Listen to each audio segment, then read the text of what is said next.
Really? I mean, that's so Wendy ridiculous. Radio is live. You couldn't even let me have it. You couldn't let me have it. You had to wait until you knew I was smiling, which is so ridiculous. I didn't ask you. Is that on? Yes. Yes. So hello, everybody. How are you? How are you? Hey, it's Friday.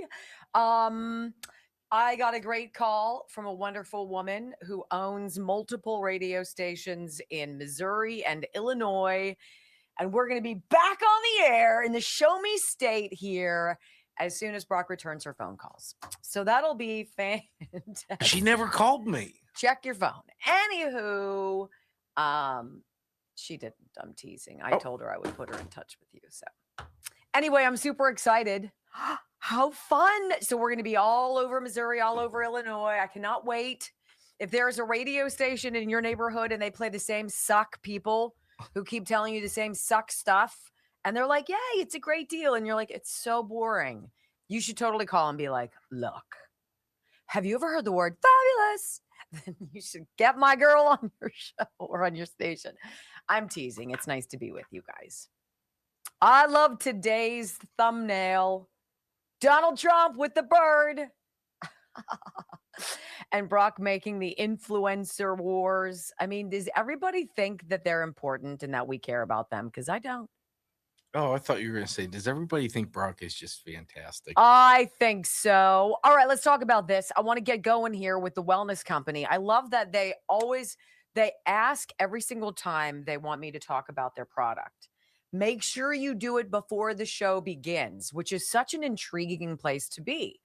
But they want to be able to get you out of the gates and say, hey, this is a great opportunity to highlight this new 45 capsule parasite cleanse. Is that what I'm doing here, Brock? The parasite cleanse?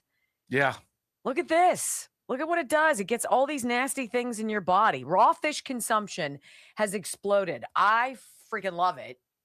It does not love us. Apparently, salmon is one of the most popular fish worldwide, but it naturally contains more than 70 parasites. Do you eat it raw, though? I have, yeah. Most are tiny and nearly impossible to see, so they're making their way into the human body.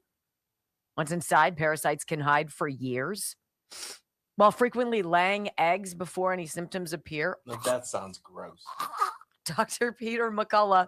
Look, you're getting a phone call. It's your extended warranty. Yeah. Dr. Peter McCullough recommends doing a parasite cleanse at least once a year as a preventive measure. The wellness company offers hard-to-access pharmaceutical-grade parasite cleanse. It's USA compounded ivermectin and mebendazole. Ivermectin paralyzes the parasite's nervous system. Mebendazole starves them. Each capsule contains 25 milligrams of ivermectin, 250 milligrams of mebendazole, lab tested for quality. So now you can get a more budget-friendly 45 capsule option that costs $250 less, giving you 2 21-day parasite cleanse cycles. Same formula as the original, just a smaller quantity. Okay, head to twc.health/Wendy. Use code Wendy. You're going to save 10% and get free shipping. The idea that we need to do this is gross, but thank you. Haven't you ever seen videos of we should people probably with put you on heartworm. People with like tapeworms and stuff, and their surgery and the things come. I'm like, ugh. Wait, if it eats all the fat, though. I don't know if that's what it does. Oh, I don't know. Look at this. This is to Brock. This is what parasite is to Brock. If we're going to do some sign language, which is a very great foreshadowing to the end of the show, good news is about that. And when we're talking about that, we'll just all remember that means parasite.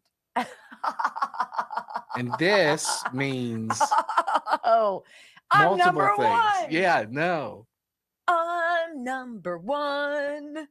It's great to be with you guys. How is everybody? Number 7 yesterday. Not bad, not great, but not bad. Whatever. You know how we used to begin with 1,000 rumbles? Why don't we do that anymore? It seems so easy. With 2,000 of you watching, that means there's 1,200 of you who are either actively not giving me help or you don't know how to do it. And if you're on your TV If you click down and get the bar that lets you fast forward and rewind, right there, you could toggle it down to the thumbs up. And Toggle it down. Figure it out. I got some sign language for you. And it ain't the parasites. Oh.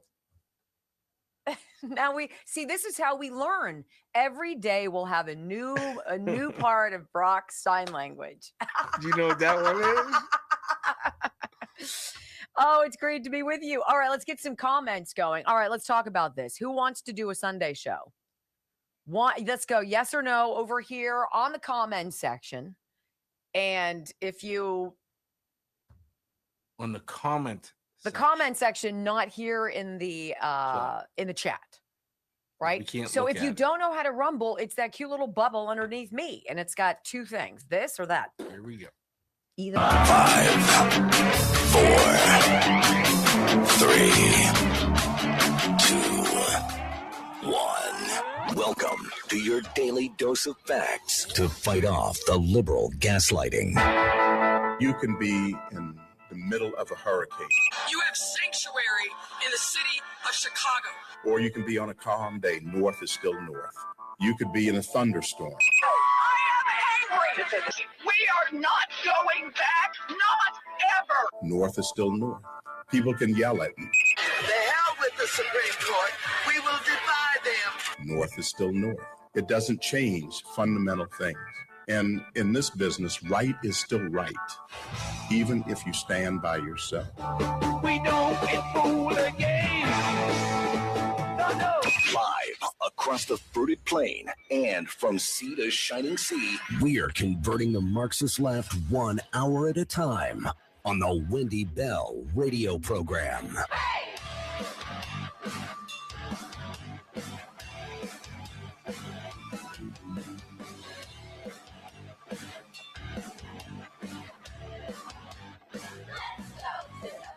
Well, hello, America. Greetings to all of you across the beautiful fruited plain. Welcome home to the Wendy Bell radio program. A delight, as always, to share common sense conservative values with you through the mouth, the eyes, the experiences of a mom, right? That's what I am first and foremost, a proud American, a supporter of President Trump and this administration. If not him, then who? And if not now, then when? I want you to answer those two questions as this chorus of morons around us is desperate for our attention to guide us elsewhere. I'm going to be your beacon, ladies and gentlemen, your North Star, okay? WendyBellRadio.com is how you can follow along the live video stream. And I think today of all days is the day to do it. Welcome home. I pledge allegiance to the flag of the United States of America and to the republic for which it stands, one nation, under God, indivisible, with liberty and justice for all. Amen. You know, there seems to be a lot of infighting among the MAGA influencer world, and we're going to talk about that. Today's title of the show is basically the influencer wars. Everybody's struggling, fighting, clawing, stabbing each other in the back to try to get your click, your time, your attention, your approval, your praise, your almighty glory. And if they would all just stop it and put their individual agendas and narcissistic need for success on the back burner for a moment, maybe this president could do what we all elected him to do. We're going to talk about that here in the moments ahead. I want to share something with you, and I will tell you, I haven't gone over this in my mind, so I have no idea how it's going to come out, but I want to share with you a personal story. So yesterday, Brock and I went to my house after the show. We had a haircut appointment. Look, there are very few things that I can do as a quote unquote business owner, employer, if you will, because I do sign his paychecks, that I can do to maybe make his life a little bit easier. Every now and again, it's buy lunch, maybe it's buy a tank of gas, you know, pay for this or that we need. He needs a computer. That's not a problem. Haircuts are just one of those silly little guilty pleasures that we enjoy doing. And we love going down to this cute little neighborhood place where I've been going for 15 years. right? So we go to my house and we're going to sit and have a beer on the patio because our appointment is until later on in the afternoon. And it's a beautiful day. It is one of those really adored and appreciated days in Western Pennsylvania, Pittsburgh, Pennsylvania, that we don't get to see a lot. We don't commonly get really beautiful blue skies with big white fluffy puffy clouds. You don't normally get in April a wind that's really up high in the trees, and so it kind of creates this hum if you're sitting outside at a different level. There was a softness in the air. It was just a beautiful day to sit outside, really not even do anything, and just kind of decompress before our appointment. So we sat down and we're talking. And all of a sudden, Brock kind of starts to go somewhere else. He's sitting very comfortably across from me. I've got some patio furniture and all of the pieces rock back and forth. And he's just still. And then he slips off somewhere else and starts to have a seizure. My friend and producer is epileptic, and everyone who follows this program knows that. There's nothing he can do except take medication. And the seizures that he had as a little boy that I'm sure made being normal complicated. He's been able to figure out some treatments, take some meds, and control them. And I've witnessed one other seizure before that was totally different than this. The one I'd seen before had to be what you would call a grand mal. He was sitting the way you see him sit, or where you imagine he would sit. He fell sitting in his chair down onto the ground with the chair wrapped around or his legs wrapped around the chair. And I, of course, raced into the producer studio to do basically nothing. There's nothing you can do. As I watched him for a period of minutes shake uncontrollably. I watched him unwind from that one. And it takes hours. In fact, it's days. He bit his tongue. I remember the gash in his tongue. That was so painful. Bled for days. Imagine something biting your tongue so bad that it bleeds for days. This wasn't like that. His eyes were half open. And his breathing changed. And I leaned forward. And I said, okay, Brock, I think you're having a seizure. And he couldn't say anything. And in about a minute, it sounded almost as though he had fallen into a deep sleep, like he was snoring. And I talked to him. And I said, you're okay. You're safe here. And for about 7 minutes, he sat like that, trying to make a sound, trying to come back. And I just sat helpless. What do you do?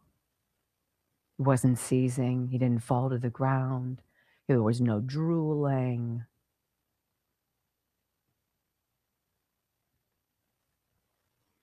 It was peaceful. After about 10 minutes, he kind of came around a little bit, but he couldn't communicate with me. So I just kept talking to him. And I said, feel the breeze on your face. Do you hear the wind? It was almost as though we were living in this weird dimension because I heard it too. Like the layers of sound were so distinctive. High in the trees, I could hear the rustling of the wind. And then you could hear birds in the distance and a dog barking, kids across the street, leaves rustling. I heard it all too. Like I was there too, having the same experience. He heard every single thing I said. In fact, remembered more of it than I did because I was so panicked. What if something bad really happened to my friend? What would I do? And can you imagine the headlines? Cardiologist wife fails to resuscitate guy on her patio, right? And I'm like, ah. But all in this experience, I had a sense of calm. I didn't have that before. It was odd. And afterwards, he fell asleep on the couch for several hours. I went inside, helped the boys make dinner, but my Ring doorbell was on my phone and I kept watching it, making sure he didn't need anything. And then all of a sudden, about 3.5 hours after this started, he sat up as though he had snapped out of some trance and had this clarity that he had been transported to another place, maybe a different dimension, a calm that he's never felt before. Of course, I was panicked. You know, every now and again, something like this happens, maybe not a seizure, but that moment that you realize all of this other noise around you is so wholly irrelevant, it matters almost not at all. Maybe you're holding your new grandchild. Maybe you're holding your dying parent's hand right before they slip away. Maybe it's the phone call that you've been dreading. It reminded me, and thank God my friend is fine. There's so much bigger stuff going on. It's bigger than war, bigger than politics, bigger than the headlines, bigger than big egos who are desperate for us to pay attention to them. Every now and again, you need something to happen to you to put it all back into perspective. I have mine, ladies and gentlemen. I have mine. When we come back on the Wendy Bell radio program, we're going to talk about what Trump said. He dropped some bombs overnight and not on Iran. Okay? How about on Tucker Carlson, Candace Owens, Alex Jones, etc.? Oh boy, next on the Wendy Bell Radio Network. It was a wild day. Just going to tell you. It was a wild day. All right, don't leave everybody hanging. You could jump in with your perspective. It was just I wasn't prepared for that at all. Not like you were. Yeah, right. He's like, well, that's one of us. I was so ready for it. I was perfectly ready for it. Let me just say this. It was like the wildest thing. I think we're both like, what just happened? I hope you all get to be where I was. I don't even know how it seemed like a couple hours, but to feel the clarity and the inner peace. I tried to tell her this, and I don't know if you can fully understand. The peace that I had was like nothing I've ever experienced. I could hear things in levels, in different. He couldn't communicate. He couldn't talk. I could hear really the well. wind. I have wind chimes that you sent me. They drove me nuts. After my mom passed away, you guys sent me wind chimes. I've got like 3 sets of them. I love them. And he could hear that they were an octave off pitch. So this one was a low C. This one was a higher C. And then And there that was small one that was like totally different than anything else. It was like the dissonance of that one little one. But this is what he's able to focus on and hear. Then my neighbor comes home with a guest and they're in their driveway. And nobody knows. Like it was literally for 4 hours. Everything was in layers. He was like in this weird bubble and nothing disrupted it. It was bizarre. And of course, I'm like, here's another thing. Like to get philosophical about it, you heard everything, right? But it's all the noise. It's like someone came to me and says, release all the noise. And like when you would talk to me, it was like stereo sound. It was like, and I would hear just your voice and I'd hear faint things. But as soon as you talk, I'd hear the leaves rustle and the birds that sound like a rickety swing set.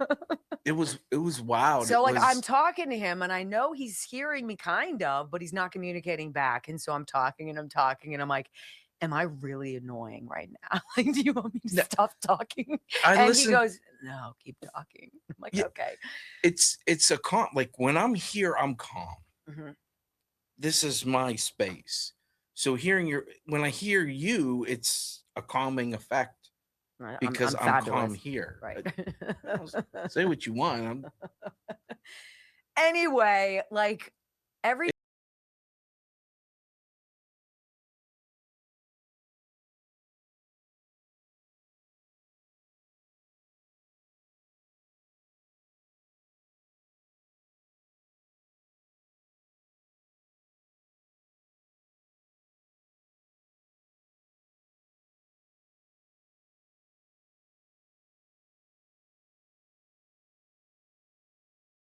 experience on the patio yesterday notwithstanding, it is weird when you're forced to see something or you find yourself in a situation where all the stuff that you've been worried about up until that moment just goes gone. It has been broken up. It is gone. And your focus is one thing and one thing only. It gives you great clarity. Even in bad situations, it gives you great clarity. Well, I will say this, President Trump he did, and I don't like this phrase because people say it too often, scorched earth. He did. He dropped a bunker buster on Tucker Carlson, Megyn Kelly, Candace Owens, and Alex Jones. All of them, and now Owen Schroyer, and now all these other people, Ann Coulter, people who you might consider right-wing, MAGA, conservative, whatever you want to say. Everybody's like lost their ever-loving marbles when President Trump put out on Truth Social, I really hope that Iran comes to its senses, because if not, I'm going to be destroying an entire civilization. He didn't say that. They inferred that, and then they all went off the deep end. And meanwhile, we're looking at them going, what the hell happened to you? Well, I want to read this to you. This is what the president said. Of course, now it's saying I can't get into it. Brock, see if you can find me that truth, won't you? I'm in. Oh, I have to log in because apparently it doesn't think that I am who I am. Hold on. So Trump put out a truth last night, basically obliterating. I got it. I know why Tucker Carlson, Megyn Kelly, Candace Owens, and Alex Jones have all been fighting me for years, especially by the fact that they think it's wonderful for Iran, the number one state sponsor of terror, to have a nuclear weapon, because they have one thing in common: low IQs, Trump wrote. Oh my gosh. He continues. They're stupid people. They know it. Their families know it. And everyone else knows it too. Look at their past. Look at their record, he continued. They don't have what it takes. And they never did. They've all been thrown off television, lost their shows, and aren't even invited on TV because nobody cares about them. They're nut jobs, troublemakers, and will say anything necessary for some free and cheap publicity. Further down the post, he hurled some personal insults at the four pundits, calling Carlson a broken man when he got fired from Fox, claiming he's never been the same, and stating that he needs to see a good psychiatrist. Trump briefly criticized Megyn Kelly for asking him in 2015 about his past derogatory comments about women, to which he responded, Only Rosie O'Donnell was hilarious. Taking a dig at Owens, Candace, Trump referenced the former Daily Wire host's legal battle with French President Emmanuel Macron and his wife, Brigitte Macron. Owens, of course, perpetuating the idea that France's first lady was born male. And he says, crazy Candace Owens, who accuses the highly respected First Lady of France of being a man when she's not, and will hopefully win lots of money in the ongoing lawsuit. Actually, to me, the First Lady of France is far more beautiful woman than Candace. In fact, it's not even close. And he also directed his ire toward Alex Jones, who lost multiple legal battles regarding his unsubstantiated claims about the 2012 Sandy Hook Elementary School shooting. And Trump said Jones lost his entire fortune, as he should have. They're not MAGA. They're losers just trying to latch on to MAGA, Trump said. As president, I could get them on my side anytime I want to, but when they call, I don't return their calls because I'm busy on world and country affairs. And after a few times, they go nasty.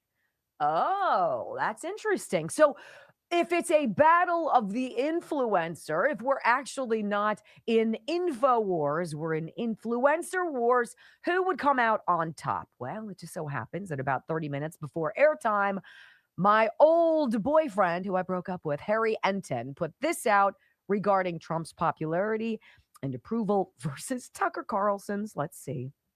So if it is a choice between the president and Tucker Carlson among these voters, what do they basically say? Yeah, they choose Donald Trump basically every single time. Look at this. Okay, the exact same poll, this UMass Lowell poll. Look at this. Net favorables among Republicans. Again, this is Republicans plus Republican-leaning independents. You see Carlson on the right side of your screen at +7 points. Look at where Donald Trump is at +61 points. And this is actually a little bit low for Donald Trump. In other polls around the same time, he was even higher than this. Again, he is crushing Tucker Carlson. What is this? This is a 54-point advantage for Donald Trump over Tucker Carlson when it comes to who is more popular among Republican voters. And of course, this is even just talking about the MAGA base, where Donald Trump is running an approval rating somewhere between 97 and 100%.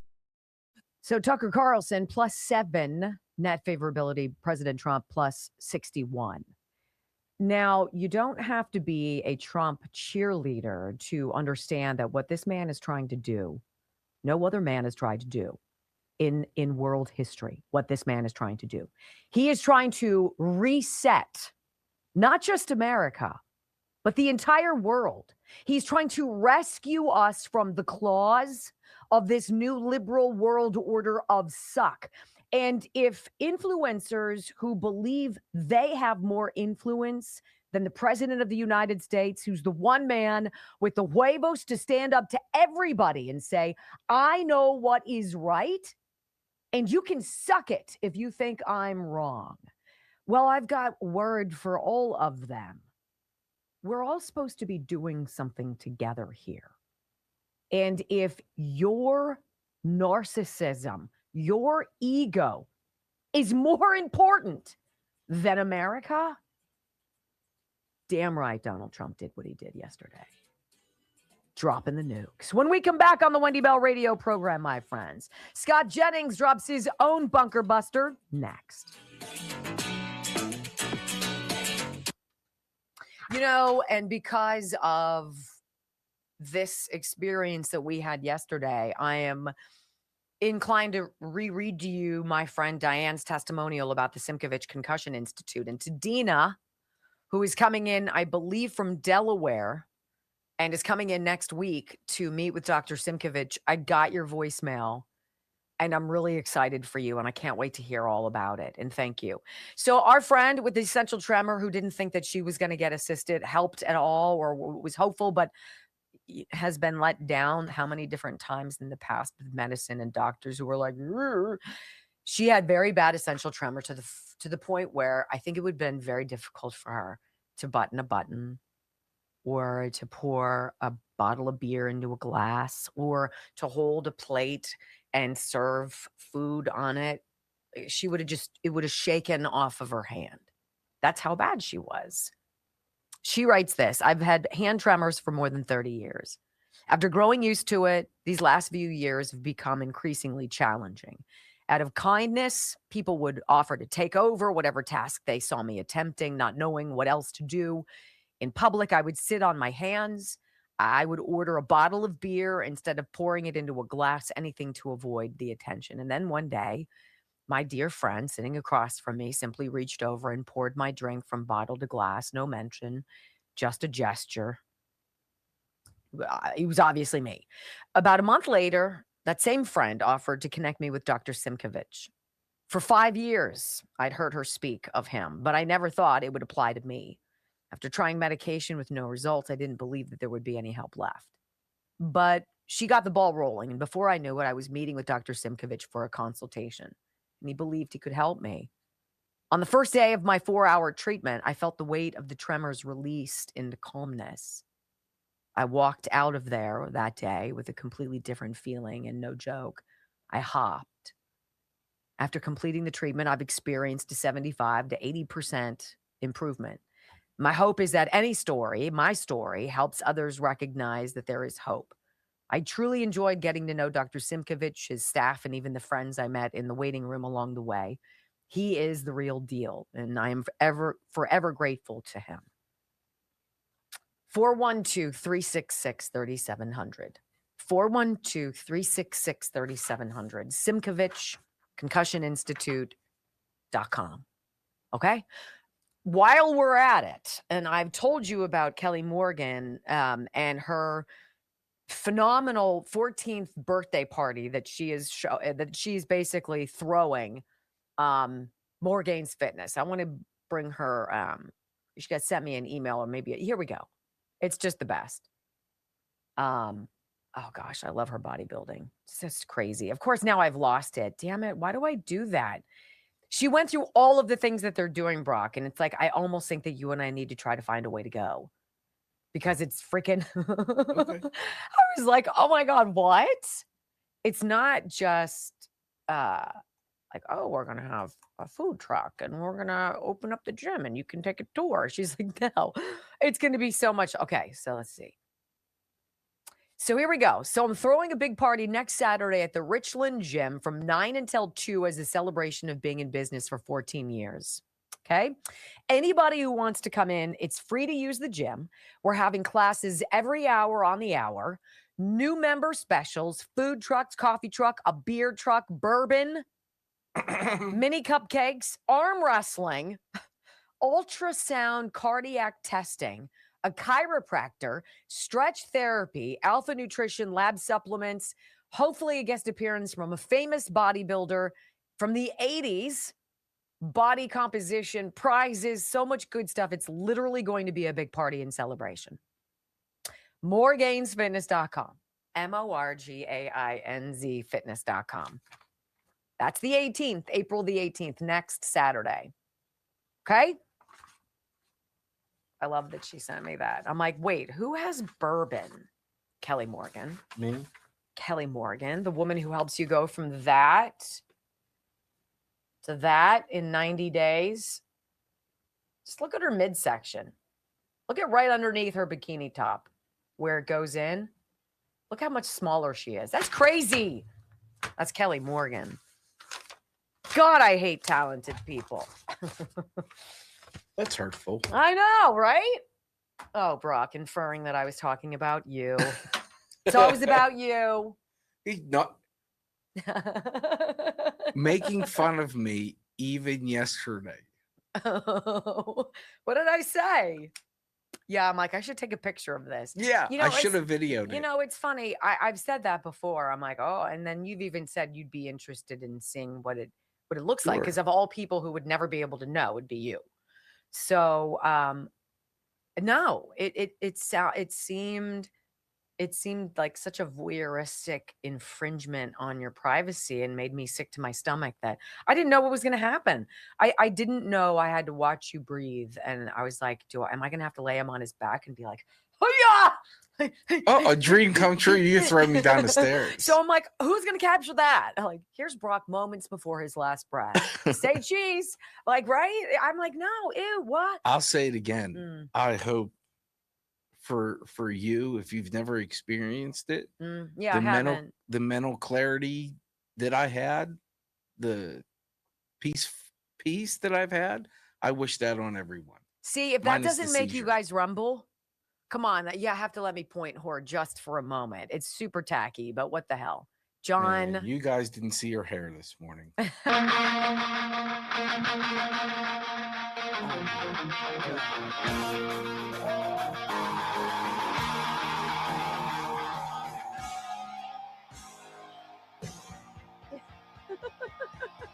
Now that's just mean. You know what? Brock is trying to make a comment about my hairstyle. Says it's a little out there. A little jungle fever, if you will. Little lioness. Welcome back to the Wendy Bell radio program. Great to be with you. You know, I do want to talk to you about something, but before I do, I want to play for you a little Scott Jennings here, okay? Scott Jennings on CNN. He's got a truth bomb. And when CNN tries to make a story of these right-wing podcasters turning on President Trump, Scott Jennings actually does this great job of flipping the script.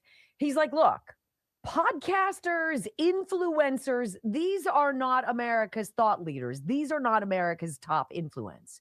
There's one person who gets that, and that's Donald Trump. I mean, we're treating Alex Jones like a credible voice here. We're treating Tucker Carlson like a credible voice. I don't consider we're Alex playing Jones a credible voice, but there are people you travel the country and talk to Trump voters who do. Okay, so let's just say you're right, and some people listen to them. Who do you think they listen to more? Those people or President Donald Trump? I know what the polling says, and I know what my instincts tell me is that Donald Trump runs the party, he runs the country, not the podcasters. They're welcome to have opinions, and I don't begrudge anybody having an opinion, and you could have a different opinion than Donald Trump. But I know who has more influence over the Republican Party and the conservative movement, and there's no doubt about it. And there has never been any doubt about it, really, all that much for the last 10 years. So their opinions are fine, but the person in charge right now was in charge, is in charge, and will be in charge until he leaves office. 100%. He's so based how he does it. He doesn't take the bait, right? But the host, John King here at CNN, is like a dog on a bone. And he's like, but Scott, Trump's people are turning on him. They're flipping on him. What do you think that means? And it's like, I don't understand why you don't understand what I'm saying to you. Trump doesn't care what they do. They're not the ones calling the shots. Mike Cernovich, another MAGA influencer, one of the most popular on X, tweeted today, Trump ran on idealism. Good people trusted him. They feel deeply betrayed. I hear it every day. Just another lonely voice to you, or? Well, look, okay, I can also play I hear people saying every day that this is exactly what they voted for. They voted for a commander-in-chief to restore American strength on the world stage. They voted for a commander-in-chief to keep Iran from getting a nuclear weapon. They voted for a commander-in-chief who would do what the 7 previous presidents would not do, and that's deal with these people with a firm hand. So I hear things too. And again, everybody's welcome to an opinion. I don't begrudge anybody their opinion.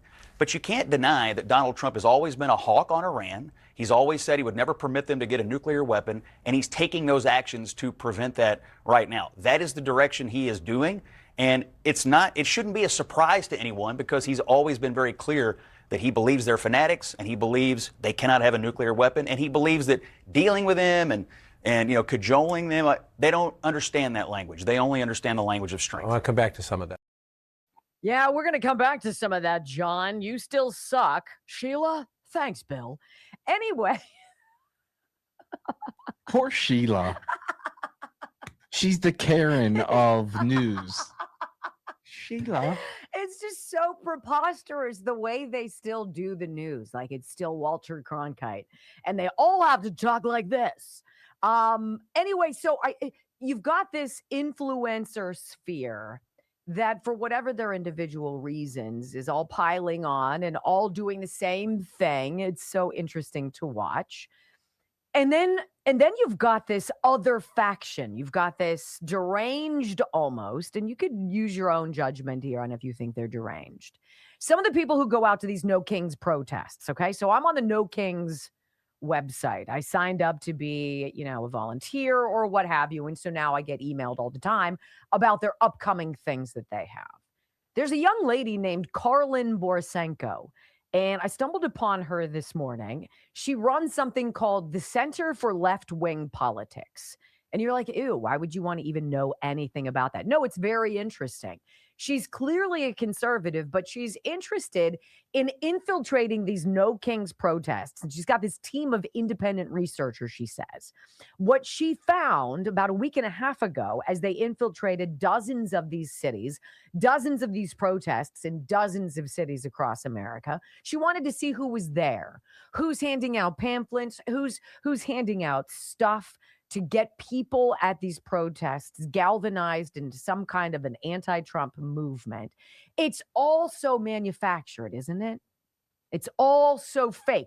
I want you to hear what she has to say, because this might be a site that you're interested in following. It's super wild, but of course, to be expected. Here she is, Karlin Borisenko from the Center for Left-Wing Politics. She's like, we wanted to know just how big and just how organized, just how well-funded these No Kings protests really are. Is this just organic, everybody coming together and like, oh my gosh, look at all those people who are super mad about the president and what he's doing in Iran? Or is it, oh snap, he's doing something that's great for the world. He's got the public's opinion on his side. We've got to do anything to try to stop him. Karlin Borisenko. A little over a week ago, I led a team of people all over the country who went undercover at No Kings protests in 31 different states and 47 different cities to collect on-the-ground data about what the left is doing and how explicitly far-left organizations are recruiting and radicalizing more people to the far left. I'm Karlin Borisenko. I'm an analyst and undercover journalist that has been studying the far left in America for the past 5 years, and I did this through my Center for Left-Wing Studies, a nonprofit dedicated to mapping the modern activist left in America to help us understand the size of the problem that we're dealing with. And essentially, to blow up the real influence these people have, it's nominal. It's nominal. If you said, all right, people, we're going to hold a protest, it's going to be at this place at this time, and you didn't get all of these other, dark money forces and these other organizations, how many people would actually show up? Well, Karlin says this, crunching all of these numbers is a project in and of itself. And we've got lots of data that we're currently updating into our systems here. But let's start with this list of groups. We collected all of the pamphlets on the ground, all of these various protests to gain a deeper understanding of their machinations.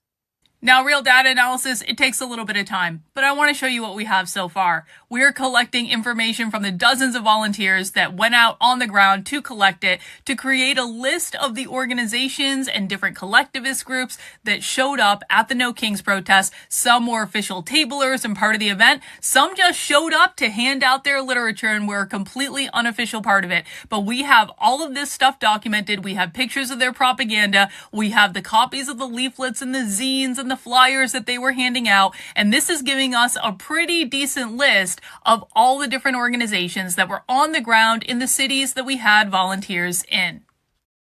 400, almost 400 different organizations, right?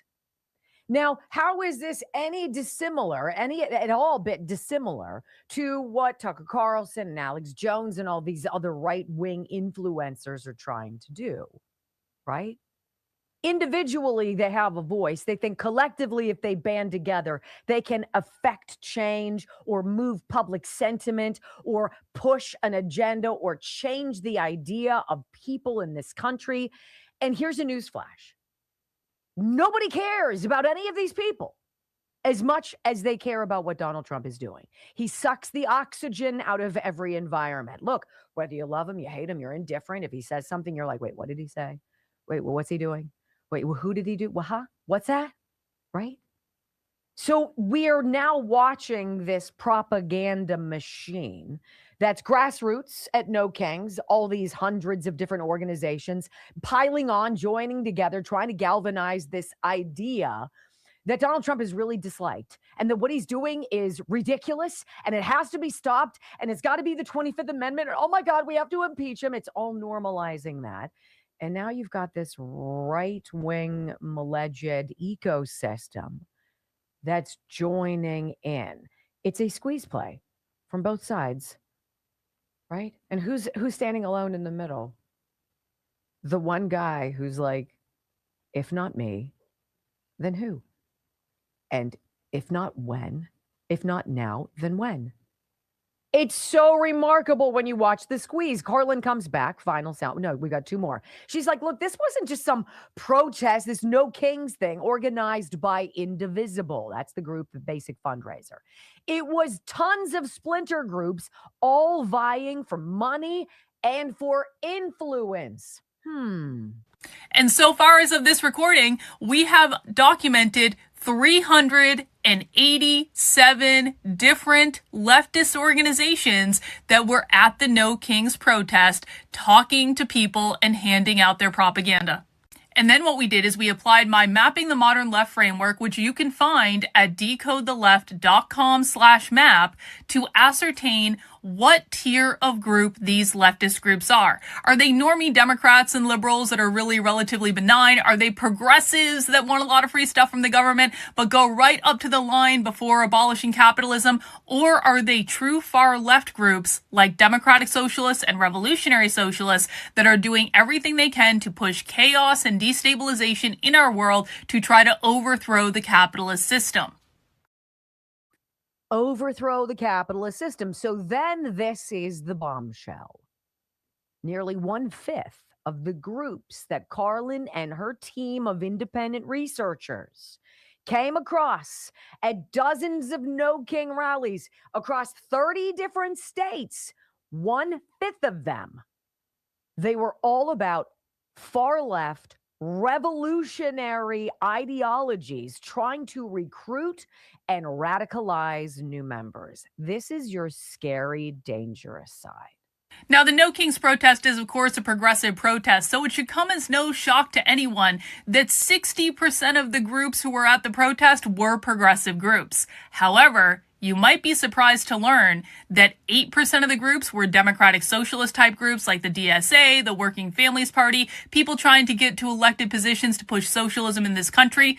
But even more shocking than that, 18% of the groups that we saw at the No Kings protest based on this data set were far left revolutionary groups that were only going to the protest to recruit and radicalize more people to the far left.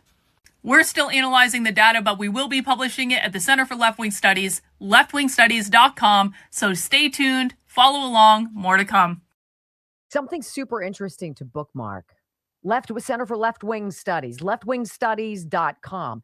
So I'm on the site right now, and this is why you and I are so mystified, because you see your traditional Democrat, which you would have considered the traditional Democrat Party. There are still some of these people around, right? That's tier number one. Tier number two is when you get into the liberal stuff, right? They think government should solve inequality through policy, right? Not systematic overhaul. It's morally driven. Tier three, progressives, they want structural reform. Medicare for all, Green New Deal, progressive. This is what you guys think of. We think of as the group that has hijacked the Democrat Party. Yeah, and then you get into that democratic socialist thing, the communist thing. That's Zoran Mamdani, okay? These are the people who want to replace capitalism with democratic ownership. They operate inside electoral politics, but their goal is a post-capitalist society. That's where they're going. The revolutionary socialists, ladies and gentlemen. That's on the ground in our cities. They believe capitalism has to be completely overthrown. They advocate for revolution, abolition, and radical restructuring of society. That's what's going on, the dirty underbelly at these No Kings protests. This isn't about Donald Trump. This is about a radical ideology that has no place in this country any more than the Shia clerics have any place in Iran ruling. Quick timeout. When we come back on the Wendy Bell radio program, why don't Democrats ever fight for Irina Zarutska? Next. I think it was super interesting to see, like, because you could do this breakdown that she's doing with what she discovered on the ground at No Kings. You could do that on the right, too. You could do that on the right as well. And I think these people, I'm surprised by Ann Coulter, right?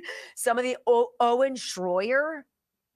But should we really be confused by that? Because isn't he right hand of Alex Jones? He was. He was, right? So all these people trying desperately, then who are the people who aren't joining this fray? The Glenn Becks of the world. He's not talking like Trump went above and beyond by threatening the obliteration of a civilization. It's the words of war. Who said war was supposed to be fair and neat and polite? Isn't it supposed to be scary and threatening and terrifying? Right? Isn't that why we don't ever want to get into them? All right, let's talk about this. GLP-1 Gold. So a gentleman, I believe it was Mark, reached out to me, sent me an email. And he says, look, my daughter is going through menopause. My older daughter passed away a couple years ago, and she's really, my surviving daughter is really having a hard time with this. She's going through menopause. She's put on a lot of weight and is having a difficult time taking it off. Honestly, he says, what products do you recommend she take? And I'm like, honestly, I tell you every day. I'm not going to tell you something different off here than I would in person. And I said to him two things. I said, I would begin with taking Juvenon's GLP-1 Gold. I said, one, I trust the company because their products that I take work. While I don't take this because I don't have significant weight to lose, this is a non-pharmaceutical product that acts the same way as the weight loss injections. By talking to that hormone inside of you, the GLP, and getting it to start firing again and being like, hey, I'm not hungry, so you stop eating. 30% off an already ridiculously affordable fee if you do a comparison with weight loss drugs. And then I said, and by the way, she's drinking water. You got to give her a scoop of this every time she's drinking her water if she wants to skip a meal. So I'm going to talk first about the GLP-1 Gold. GLP-1 Gold from Juvenon. Please go, Juvenon. Bloodflow7.com/Wendy. That is the site. You're going to get 30% off all of the products there. And while you're there, you might as well just get Bloodflow 7 because it changes your world. So Mark, please tell your daughter I would not steer her wrong. I trust Juvenon. And if I was going to take a weight loss product, I would take that. GLP-1 Gold, bloodflow7.com/Wendy. It's going to be less than $1 a day. I think it's like $1 a day. That's what it costs. That's a pretty big deal, right? Give her a little bit of help. There you go. It's not going to help with the menopause. I'm sorry. If you guys ever questioned how either one of us feels about you, you were the fourth and fifth in however many you were on here, people to know that. What happened yesterday. I didn't tell anybody. Kate, Joe, other than that. Of all places for it to happen, on all days for it to happen. Yeah, when On you need your all- hair colored.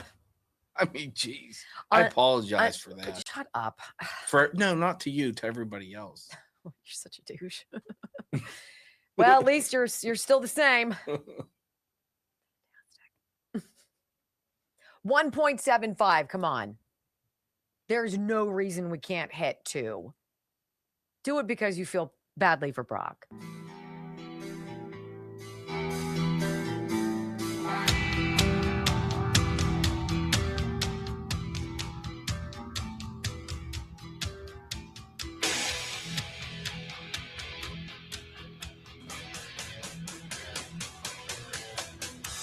Welcome back to the Wendy Bell radio program.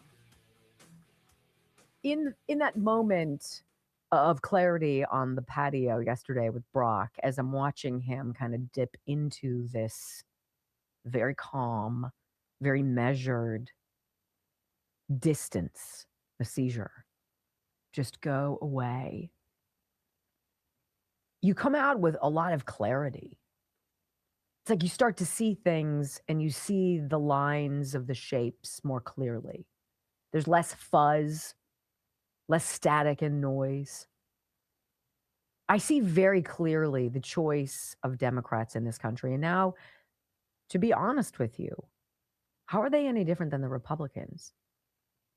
This inability to say what needs to be said, Irina Zarutska should be alive today. If the system worked the way the system should work, if police weren't demonized, demonetized, if they weren't emasculated, unfunded, and disarmed, if we had a system in which people who threaten us, who we know are clear and present dangers, are quickly removed from society and separated from the rest of us, who deserve to live free, happy, healthy, safe lives. If that system worked, she would be alive today. And that they can't say it is disgusting. There was another awful attack, murder, and I don't even know right now if I'm able to go into the details, because it is, I don't want that to haunt me all weekend. But it's interesting. Presidents from other countries can see this unthinkable inability to do what needs to be done.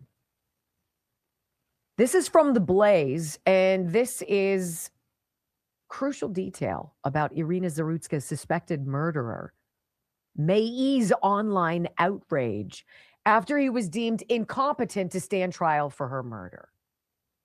So here we have somebody who clearly is schizophrenic, clearly has mental problems, clearly had been arrested how many different times, clearly bounced back onto the street in a system that doesn't work because it's not supposed to work. The suspect is involved in a state and a federal case. And this is the good stuff. Outrage spread online earlier this week after reports emerged that Irina Zarutska's suspected murderer was ruled incompetent to stand trial. Amid the outrage, however, a glimmer of good news came out of it for those invested in seeking justice in the high-profile case. And, before I tell you what it was, I want you to hear Will Cain. He's about as angry about this case as I've ever heard him on Fox be angry about anything. Listen to this. We're learning DeCarlos Brown Jr., the felon charged with the murder of Irina Zarutska on a North Carolina light rail, has been found incapable to proceed with trial. The decision comes after a mental health evaluation. So DeCarlos Brown has a string of prior charges dating back more than a decade, including a felony, larceny, and robbery with a dangerous weapon.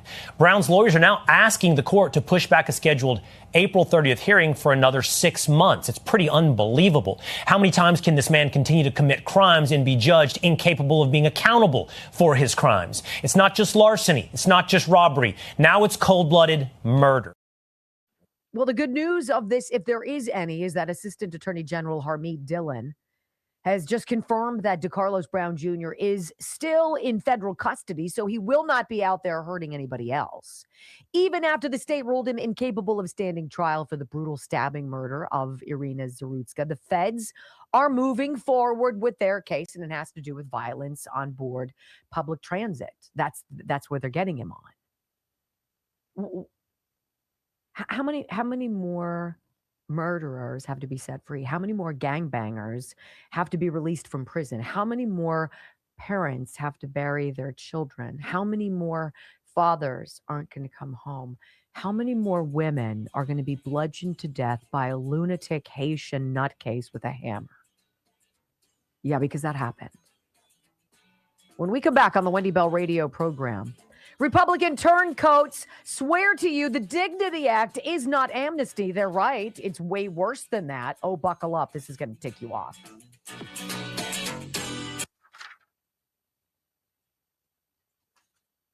Nayib Bukele, okay, from freaking El Salvador, has more clarity than people in our Congress.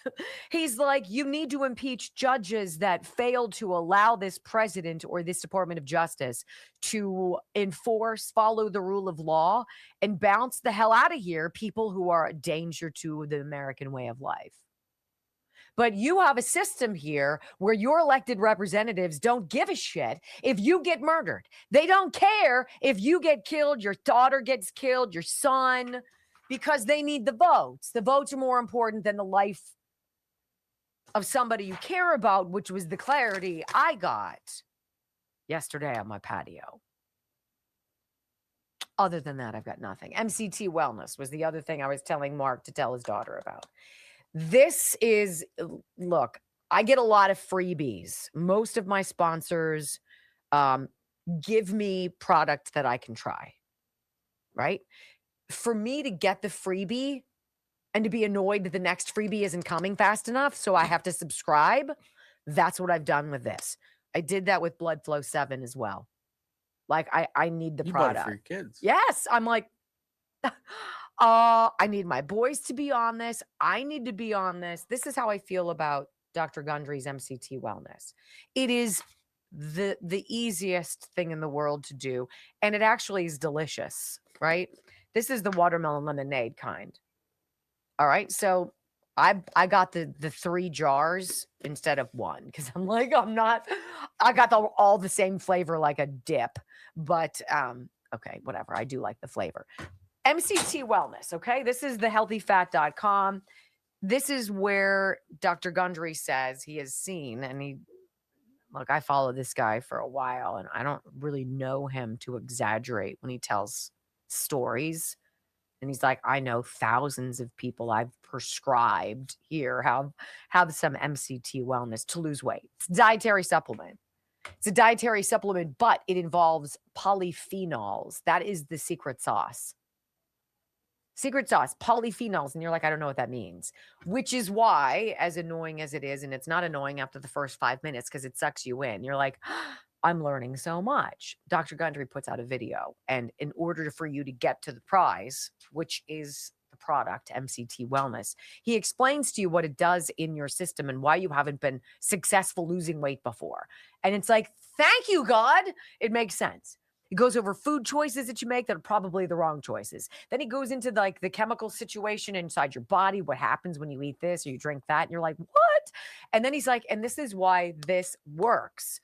Put a scoop in the bottle of water that you drank at least once a day, and you're going to have your hunger absolutely squashed. So beneficial, but it's so much more than that. Thehealthyfat.com/Wendy. Remember, you'll get 20% off on your first order. I don't even know if they gave me 20% off. I'm like, I don't care. I just want it. Hurry up. So good. You didn't, in your stupor, in your peaceful stupor, you didn't read all of the bad jokes. So if I screw it up, I guess it's on me. How's everybody? I have no idea what I said and if it made any sense. Did Jolene text you? No. Okay. Let's hope they didn't hear. Now that I've told everybody. All right. What's going on, everybody? Did you hook me up? Did you hook me up? One more time, decodetheleft.com / 189, no. You guys. 919. All right, we're almost at 5,000. Let's go, baby. Let's go on a Friday. Why not? If not now, when? If not me, who?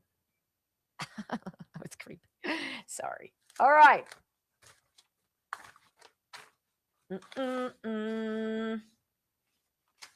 What I should have told Mark is to tell his daughter, in addition to all that, got to have collagen. Talk about that in a little bit. Got to have your collagen. And I found that out. You should have asked why she wasn't watching the show. Who? Jolene? daughter. Oh, really? I'm sorry to hear your daughter is struggling with her sister's passing and her precipitous weight gain during hormonal fluctuations that are enough to make you go crazy. Let me ask you, why is she not watching? Well, me? no, It was almost, I almost said it. It was so close to being the next thing that I said. And she's not watching me. You should go back to that peaceful place where you were. I'm just curious why everybody isn't watching. Did we get people saying yes or no about Sunday? I didn't get it. Anybody do an official survey? Any of the mods here? I'm not seeing There will be a pet show tomorrow. Oh, that's adding some pressure. Let's see. Hi, Jane Manderfield from Colorado Springs. Hi, Jane. It's great to have you, babe. Hi, nail nurse. I'm not seeing anybody. Yes, Sunday show. Yes. Sounds like an encounter with God, Melissa says. Love you, Brock. Well, let's not get crazy. I'll be honest with you. It sounds stupid. I would not be surprised. There was one point, and I did not share that. Number 4, editor's pick. I demand number 1, Glow. There was one point where, I'm out of time. No, where he was laying there, and I'm just, for a while, I'm just making sure he's breathing. Because his eyes are they're looking, but they're not looking. And I'm like, Would Kate get sued you if I died there? Can we work that out? so I put my hand on his head. He was warm and sweaty. And I put my hand, which was for some reason cool. Do you remember it being cool? Yes. And in that moment, it was like I was feeling what he was feeling. And I said to him, as weird as this is, I'm like, I think your mom came to me. And in that moment when I was, I believe that like her spirit came bizarre. I'm just going to say it's bizarre. What she was saying. Now, if we hadn't Not been what taking, you do to him. yeah, right. If we hadn't been Killing him at taking work. meth. No, you're killing him at work. Give a guy a break. Maybe an extra quarter an hour. Frederick. 3, 2, 1. Wendy Bell, America's anchor mom, fighting for America 1 hour at a time. Welcome to the family. We're going to win so much. We're going to win at every level. We're going to win economically. We're going to win with the economy. We're going to win with military. We're going to win with healthcare and for our veterans. We're going to win with every single facet. We're going to win so much, you may even get tired of winning. And you'll say, please, please, it's too much winning. We can't take it anymore. Mr. President, it's too much. And I'll say, no, it isn't. We have to keep winning. We have to win more.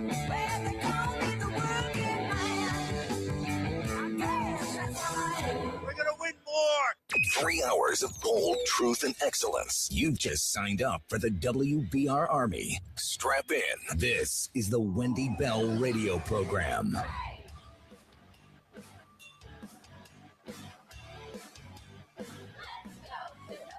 Welcome back. Hour number 2 of the Wendy Bell radio program is live. Remember, you can join us in our quest to get 8 million podcast downloads. Do you guys have any idea how huge that is? Like 0.04% of all podcasters get 8 million people to download their show onto their devices. And we're on the cusp of that. Wendy Bell Radio, wherever you get your favorite listening material, plug it in and join our family. So I don't know why I did it, because I usually don't. So if you're ever on X or any of these social media sites, and those of you who aren't actively on there, I'm just going to tell you how this goes. A page will come up and it says, you know, it's got a warning on it. It's like sensitive information. This, you have to actually accept the video and agree to see it. It's like warning, content might be disturbing. And it was from the White House. And I was like, why would the White House have on their X page a warning? So like an ass, I clicked on it. And I'm like, what's this? And it's the surveillance camera up high on a pole or what have you, looking down at what looks like a gas station convenience store.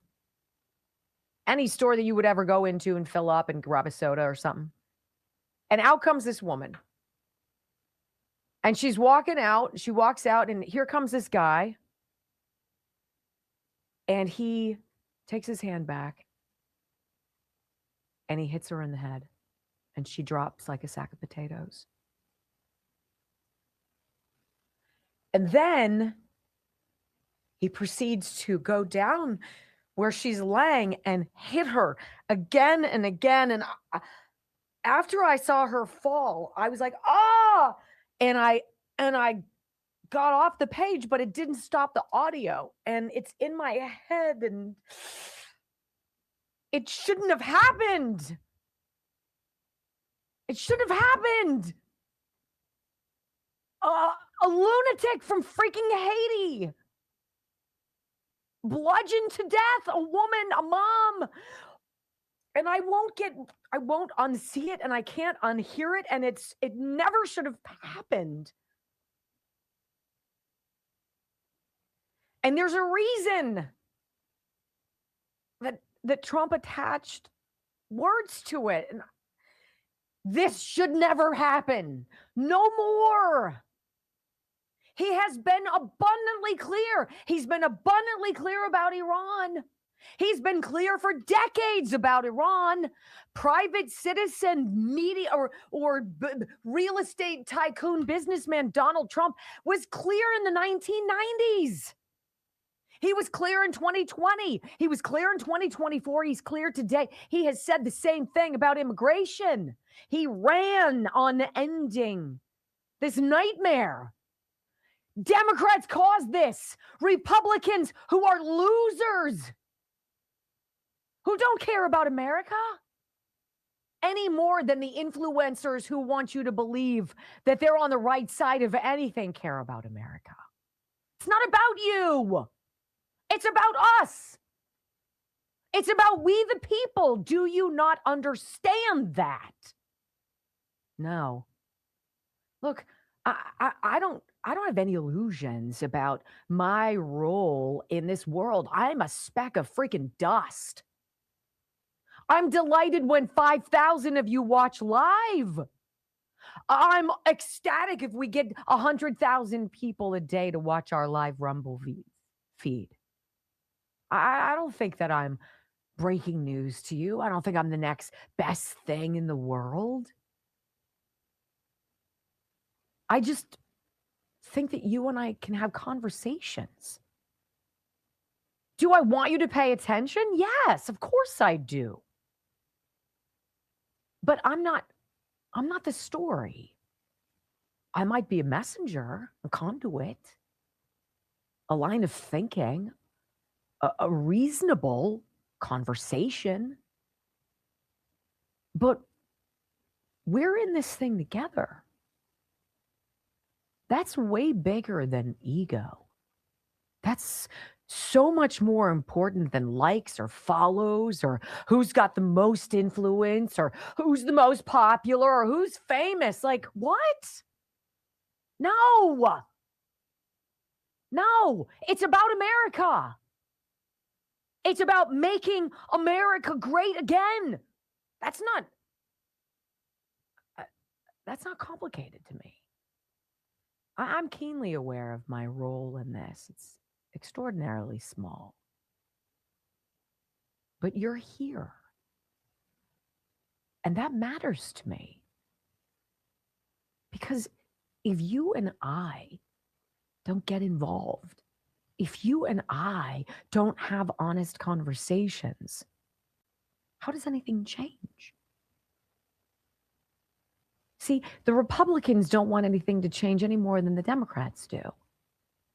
I used to think that there was this big kumbaya Republican thing going on, right? That we're all on the same page, like you're at the convention or you're at a Trump rally where that is where you're all on the same page. But that's not the story in Congress. And it's not the story online, and it's not the story in the media. And it's so clear all of a sudden. I see it so clearly. Like if your name, your brand is more important than USA, I've got no time for you. These Republicans, these turncoats who swear the Dignity Act, which is essentially the Etch-a-Sketch shake, which all of a sudden takes 17 million people who had every opportunity to become citizens because they've been here longer than 5 years, right? And didn't. It all of a sudden is like, well, that's a huge backlog of paperwork. And like, who's got time for that? I do. I want to know who these people are. You can't just say, well, it's a lot. So why don't we just pretend all of that happened all those years ago didn't happen, and we'll just kind of pretend like we're going to change it for the future. No. You know how you change it? You get these people the hell out of America. That's how you do it. I'm supposed to sit here and read you that this Dignity Act is anything but what they say it is, because it's not. It does all sorts of crazy stuff. It gives lawyers pay to represent migrants, illegals who broke the law, or at least the framework civilly of our laws to be here, and gives them a pass. And then somehow we're going to pay for their lawyer fees? Are you out of your mind? Did anybody pay for Laken Riley? Did they pay her family for the funeral? Did they pay for anything? No. But all of a sudden, you and I are supposed to pay for all of these people to pretend like they're victims. I'm so done with it. Because we're the victims. We've been the victims. We've been victimized for freaking years by people who lie for a living. George Bush. What a loser. What a liar. Bill Clinton. Loser. Liar. Joe Biden, Barack Obama. All of them. And the one guy who's like, I know it sounds kind of unconventional, but I'm all about America. Like, about America first, about making America great, about making America safe, about making America affordable, about making America the envy of the world, about making America the hub of all things that we're going to make beautiful about this golden age. We're going to make everything safe, and we're going to make it good, and we're going to give education that doesn't suck, and we're going to stop grooming your children. We're getting the hell out of your bedroom, and we're going to get out of your bank account, and you can go be you, and your kids can go and dream and flourish. Damn him. Are you kidding me? And all these people are against it. Why? Well, clearly you're getting something out of the way it's always been. And the way it's always been has given us $40 trillion in debt. And the way it's always been has gotten us some really lousy representation. And the way it's always been has given us billions and hundreds and probably trillions of dollars of fraud and waste and abuse. And, well, it's just sort of the way it goes. I mean, it's like so big. How are we going to fix it? It's like a whole immigration thing. It's such a big monster. What you do is you shut the door, and then you say to everybody who's here illegally, get the hell out. And if we have to find you, we will. That's not very loving and kind. I don't care. I watched a woman get hammered to death. What more do you need to see to realize the system doesn't freaking work? Because it's not supposed to. And there's one guy who's saying it can change, and everybody else who doesn't want it to. When we come back on the Wendy Bell radio program, I want you to hear Brandon Gill. Then I want you to hear an Iranian man, lest you still be confused about what's going on, honestly, in Iran. Next on the Wendy Bell Radio Network. It's almost like I have something to say. Okay. You know what I should have said to Mark? Mark, your daughter. She's not feeling that great right now. I get it. She needs help losing weight. What I should have said first. The easiest, most affordable change she could make in her life right now is by starting to build back up the collagen in her body that falls apart the way we do as we get older. And I didn't really start paying attention to collagen peptides until I started taking them. And I was like, maybe I should be doing more as I turn 56 for my body. This, I don't know how many, I keep doing this. You guys know, women get it before men do. And it's like that weird crepiness of your skin. Like all of a sudden you wake up and you look in the mirror and you're like, dang it, I've got my grandma's arms. And you're like, what the hell happened? This changes that. This is for cartilage. It's for ligaments. It's for muscles. It's for your bones. It's for your focus. It's for your gut. It's for your hair, skin, and nails. It's for all of it. And it's so cheap and it's so great. It's flavorless and it tastes or odorless. And you put a scoop. We put a scoop every day in our drink. That's mine. I'm about to start drinking it. Collagen peptides. And this is the company I trust. GetNativePath.com/Wendy, up to 45% off.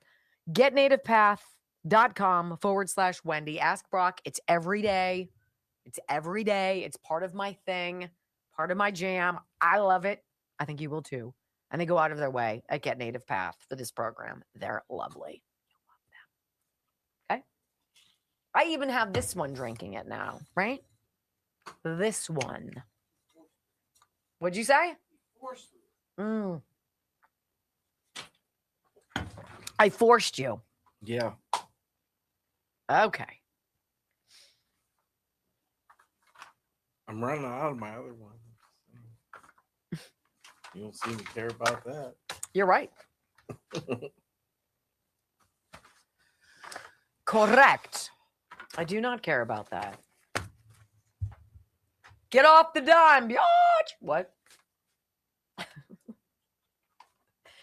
I have so many pages. It's like I should be, I don't know, a secretary.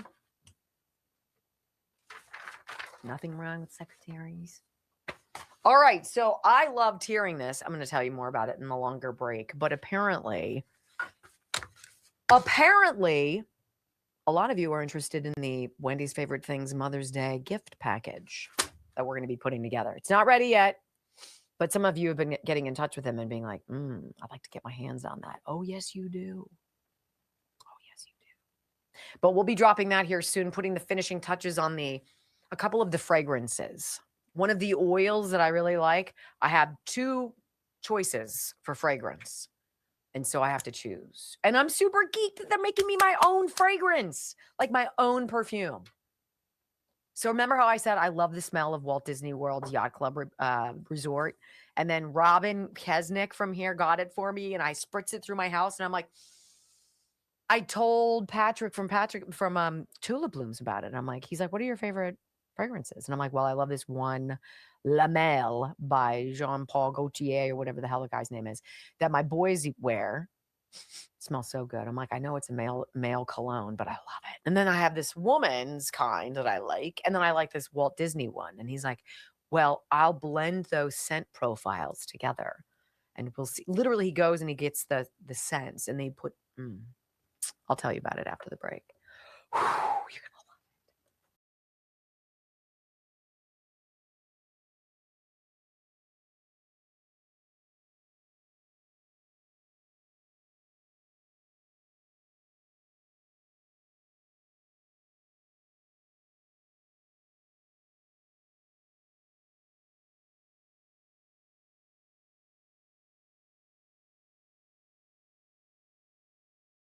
has basically spearheaded this bill that she calls the Dignidad Act, the Dignity Act, that not only wants to give some illegals here amnesty, well, it'd be 17 million. She wants to bring back some illegals who've been deported, give them a chance to come back into America. That's part of this act. Did you know that? I know you didn't. I didn't. Meantime, in addition to this, as we're all kind of seeing with much more clarity, that's not just the Democrats who suck, it's the Republicans who suck just as much. Representative Lloyd Smucker from my state of Pennsylvania, Republican, this week, reintroduced something called the Essential Workers for Economic Advancement Act. It is bipartisan legislation aimed at expanding visa opportunities to address labor shortages in construction, hospitality, and other sectors. Well, Lloyd, I got news for you, bud. It's not America First what you're doing. This is a Republican helping to reintroduce a bill to expand visa opportunities in exactly the sectors where American workers, namely Gen Z, are trying to get a leg up. Flooding the labor market with more foreign labor, Lloyd, is going to destroy Gen Z and blue-collar America. This ridiculous bill isn't a smart solution, as he bills it. It's a complete betrayal. And there is one person who seems to see this very clearly, Brandon Gill. He's Texas, conservative from Texas, congressman. And he says what a lot of Americans are thinking. It's not just about tweaking immigration. He's like, we got to stop all of it. All of it. I agree. Listen. But you're right. We've got communities like Frisco that have been totally transformed, whether it's Islamic immigration or immigration from anywhere else in Asia. I don't want Muslim prayer call. I don't want to hear Muslim calls to prayer in my community. I do not want the caste system socially in the schools that my kids are going to, because we've had so many people come to the United States who are not assimilating into American culture. I want to live in an America that's actually American. And if you go to some of these areas, you feel like you're in a foreign country. And that's a problem. You know, America is for our people. We have a distinct heritage, a distinct culture that's rooted in historical experience in the United States. And that's something that we as conservatives should seek to actually conserve. And that means not flooding our country with infinity immigration every single year, whether it's because of illegal immigration or legal immigration under the guise of, economic interest or anything else. And the reality is with H-1B, and I think I watched some of the clips that came out. This is a program that has an enormous amount of fraud. The idea that we would bring in a 7-Eleven worker from India or anywhere across the globe into our country to work at a gas station because we can't find Americans to work behind the counter at a gas station. I mean, that's asinine. I mean, it's idiotic. And we all know it. So, in my opinion, the H-1B program at this point should just be abolished outright. We don't need it. There's too much fraud in it. You've got all kinds of issues, particularly in areas like Frisco, where fake businesses are popping up and they're being used to bring more people in with these H-1B visas. And then, by the way, you have chain migration, where once people come here, they start bringing their family and to an unlimited degree. This stuff has to end at some point. And I think that point is now. I think that point is now, he says. I agree. In this Dignidad Act. Lovely that it's in Spanish, because it ain't for you. It is for foreign people. Aren't you so tired of everybody else out there being for everybody other than you? Aren't you so freaking tired of paying for it? And then when you call them on the carpet for it, they lie to your face, play the victim card, and try to tell you that you're racist. You just don't understand. You don't care. You probably didn't get vaccinated either. You probably thought that Donald Trump won 2020, you flat earther. And you're like, look, I'm a tax-paying American citizen who's got common sense, and I can see right through you. That's exactly what's going on here. The people who come to America through these open borders and through these systems, you heard it yesterday. That woman, he's like, we don't care about you and your culture. Screw you. Screw you. We're here to make money. We're here to mooch off of this system that's been made porous so that we can. Because, all that we need to do is vote for Democrats. It's almost like that's what's going on, because it is what is going on. Make no mistake. I've got an Iranian man that we're going to have to hold to the next segment, because he is so over the target. And he's like, look, people in Iran are absolutely fine with this president attacking their country's power grid. Everybody in America, all of the people, the influencers on the right, the Tucker Carlsons and Alex Jones and Candace Owens, all of these people, yeah, don't listen to what they're saying. Listen to what we, the people, the heartbeat of Iran, are saying. We don't get power from that grid anyway. So take it out, Mr. President. Say what? We'll start with that next on the Wendy Bell Radio Network.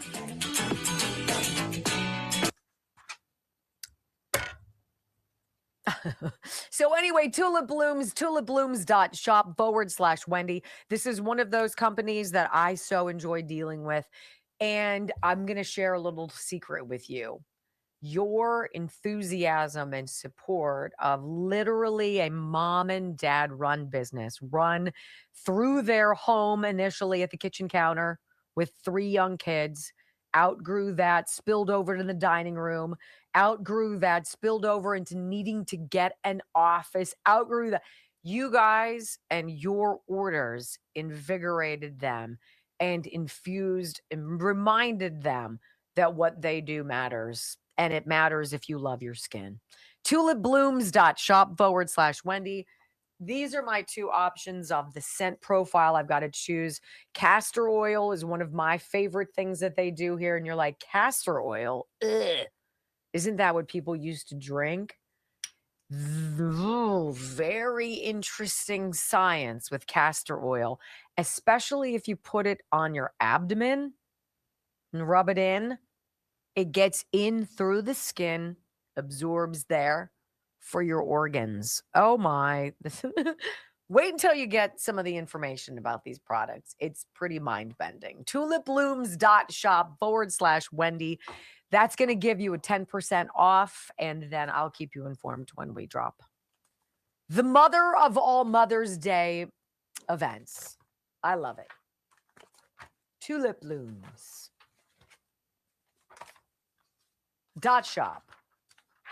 .shop/Wendy. How many people are like, thank you, thank you, thank you?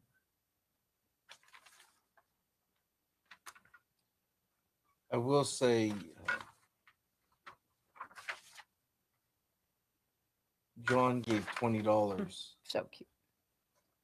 And said $20 says Brock still wasn't invited to dinner. Let me set the record straight. They did have dinner, and I did not have any. I didn't even know they had dinner, and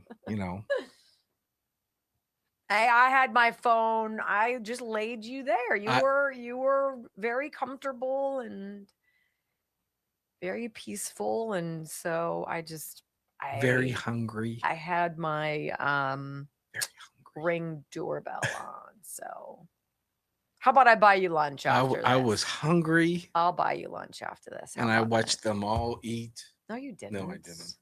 That's fake news. Hey, you know what? Health Revolution. But Brock, hop on real fast. Well, I'm gonna put up the thing. Oh. Okay, go ahead. Tell him quickly about your connection with Tom, because Tom Yakupin has been doing health insurance, open enrollment, all of the things for a long time. And you had him on your own personal Facebook page. I think I did my Rumble page. Your Rumble page. I think I did Facebook too. Unrelated to this.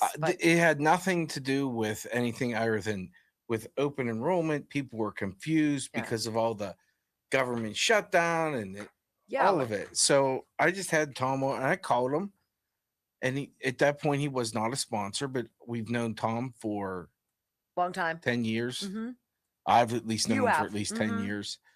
And he was super geeked about doing it. He's like, I just want to educate people and let them know what. And we talked for, I want to say it was over an hour. And got a lot of great feedback. People were like, thank you. Yeah. And what was great about it, he didn't want me to. He wasn't trying to pimp customers out of it. He's like, please don't say that don't talk about my business or my phone number, until I said, well, I'm going to give it out because I don't want to get bombarded with emails. So, right. But yeah, it was all about just getting the information out. He is the real deal, and he's wonderful. So he reached out to me about a month ago, and he's like, you know what? I'm a part of something that I'm really excited about, and I think it could have a lot of benefit for people, and I'd like to talk to you about it. It's called Health Revolution. And I'm like, all right, so what's a health revolution? He's like, there are so many people who have questions about health insurance. And I was like, yeah, I've got a 26-year-old son who's going to get kicked off of ours. What do we do? He's like, this is perfect. If you're under the age of 65 and you're done with these marketplace for Obamacare monstrosities that make you pay gobs of money, co-pays, deductibles, can't have the doctors that you want, it's not working out for you, got coverage that you don't need, there's no need for my 26-year-old to pay for maternity care. He's like, this is great for you. If you're also self-employed, if you are on COBRA, or you're just done overpaying, he says, please go to info.healthrevolution.net. info.healthrevolution.net. There's a little form to fill out. You can leave your number. I would talk to somebody because that's how they're going to do it for you. He says, what if your health insurance actually worked for you and not against you? I know, novel. Imagine cutting your monthly premium in half. That's real money.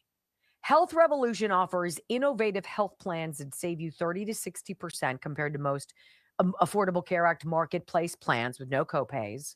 reasonable deductibles, and the freedom to see any doctor you want. For most families, that means hundreds of dollars back in your pocket every single month. No government control, no waiting for open enrollment. These plans are available right now. So if you're self-employed, you're paying for your own insurance, you're on COBRA, you're just done overpaying, and you're under the age of 65, Health Revolution will custom design a plan built around your life. 800-868-6187, 800-868-6187, info.healthrevolution.net.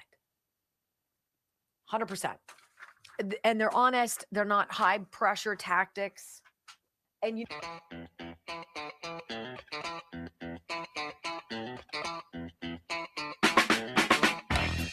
Well, welcome back to the Wendy Bell radio program. So this question out of the gates has me thinking. So to whom should we listen?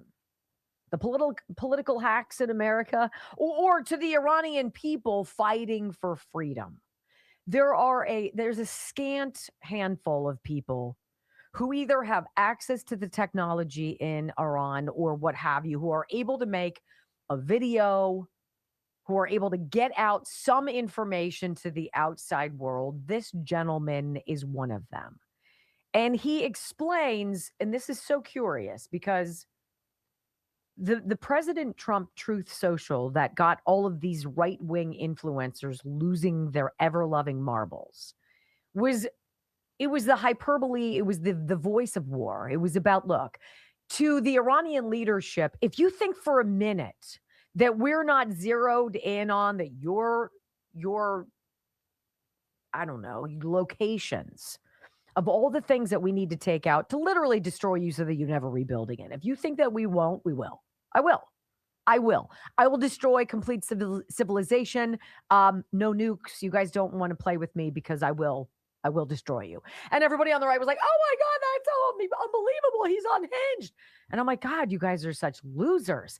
This is an Iranian man who's telling you, Mr. President, go do it. Take out the grid. We're not benefiting from it. So just so you know what's really going on, here's this gentleman. Iranian to people of America. We, the people of Iran, currently have very limited access to the power and electricity inside Iran because the IRGC is using them to mining bitcoins and selling them to the China and getting missiles and drones and then attacking your bases in Middle East. So we have no access. We have limited access to electricity. And if your country want to destroy them, we appreciate that. It's going to cut off their hand about getting resources to continue this war. And if you, people of the United States, if you're worried about the civilian casualties about the war inside Iran, we didn't get even more than 1,000 civilian casualty in this war. But in just 2 days, 1 month ago, we just get 40,000 casualties, maybe more. And 3 years before that, tens of thousands again. And 2 years before that, tens of thousands again. So we are taking millions of casualties from IRGC inside our country. And we have no access to power. So if Donald Trump wants to destroying our power bases, we will appreciate that. That's helping we, because it's like a curing cancer. You cannot curing this cancer without harming your body. It's like a surgery. So we are in a middle of the surgery. So please don't try to stop our surgeon, our doctor. Let Donald Trump, I have no idea about your politics, about your country. All I'm trying to say is, as an Iranian, this is good for us. We are thankful. We are so thankful to Donald Trump. He's destroying IRGC, our nightmare after 50 years. So please don't try to stop this operation and support your government. They are not just our enemies. They are working with China. They will attack you. So you can stop them right now. It's much better than future. They're going to be more powerful for you, and we will be destroyed by them completely. Thank you for listening. Let me tell you what's going on here. We don't get power. We are not tapped into the grid. He says the Iranian IRGC, the Revolutionary Guard, taps into it, uses it to mine Bitcoin, which they then give to China in exchange for missiles and drones. Missiles and drones that are used to kill Americans. So cut off the power. You cut off the flow and the exchange of goods, and you help us excise a cancer. Stop trying to interfere with our surgeon. Please let the doctor, President Trump, finish the job. Again, clarity. It's very simple in those terms when you hear what's really going on. I don't know, maybe that's what yesterday's experience for me was. Sitting on the patio with my friend Brock, there was a degree of calm and clarity that was very unusual. Like for a brief time, I saw and felt the truth. And it was very comforting. Think about all of these people desperate to steal that calm from you, to create noise and chaos and confusion, to throw up speed bumps and roundabouts and stupid traffic restrictions, right? It's all purposeful. How about these plans coming out of Iran, right? A 10-point plan. We now know that there have been like 3 different 10-point plans that have been circulated by the propaganda mill out there. And the one that CNN decided to run with and others took up and ran to with was probably generated by ChatGPT. Said that Donald Trump basically acquiesced to every Iranian request. Absolutely. You want to enrich uranium? Go for it. You want to continue making money off of terrorizing the Hormuz Strait? Absolutely. It makes perfect sense to us. You want us to help you rebuild and give you maybe reparations? So just cause that, you know what? You tough bargain, but absolute, as though anybody in their right mind would believe that. We're now so far over the edge. It's not even conceivable. It's so preposterously ridiculous that Mike Lawler, a Republican from New York, who President Trump endorsed, right? Who, like the House, is up for re-election in November, that he would co-sponsor a bill that would be a direct slap in the face to the man who said and probably got him elected. Right? And then they try to put lipstick on that pig, run to CNN and say, no, this Dignity Act, it's really good for everybody. It just is such a reasonable, common sense approach to generations of cluster effery out there with immigration. And if we just do this, everything will be better. Well, how much does it cost? Oh, we'll get to the specifics down the road. It's like none of these people can exist outside of the microcosm of Capitol Hill. They have no marketable skills. Some of them have never even had a real job. They've never worried about an employee. They've never been worried about workers of theirs needing to go on maternity leave, needing medical coverage, needing a fair wage. They've never worried about insurance or meeting payroll, or what about all of the other things that you get nickeled and dimed with. If they were taken out of Capitol Hill, I'm not so sure they would survive like a fish out of water. There's this ridiculous. This is how you know you've elected the right person. This is how you know you are right over the target. When people you've never heard of before come out of the woodwork demanding this president's impeachment or removal. Yeah, I voted for that. I voted for all of these leftists and these conservatives too, allegedly coming out of the woodwork, demanding impeachment, demanding the 25th Amendment, thinking Trump is out of his mind. The dude is the most lucid person out there. And I would dare say he is clairvoyant because the messages that he's been talking about for decades are always the target of benefiting you and me. So there's this woman named Yasmin Ansari. She's a representative. She's a Democrat, I believe, from Arizona. She's calling for Trump to be removed as Nick Fuentes climbs aboard this whole impeachment 25th Amendment bandwagon. Let's hear what Yasmin Ansari is telling CNN. She says, look, the guy is unhinged. Trump, all these MAGA voices out there now piling on, joining my bandwagon. It must be because he's crazy, right? Listen. What you believe? Well, I think the president should be impeached as well. And I stand with not just Democrats, but many Republicans, as you know now, non-elected Republicans thus far have shown the courage to speak up. People like former Congresswoman Marjorie Taylor Greene and Tucker Carlson, Candace Owens. I mean, the backlash that Donald Trump has seen and the breaking apart of the MAGA coalition over this is very serious. They've called for the 25th Amendment. Pete Hegseth, I think, needs to be impeached because even prior to this war, he has put America at grave risk and put our national security at risk. Whether you look at the Signalgate scandal, where he shared classified information and put American service members' lives at risk by sharing classified information through Signal, by committing crimes with the double tap strike on the boats in the Caribbean, and now with the war in Iran.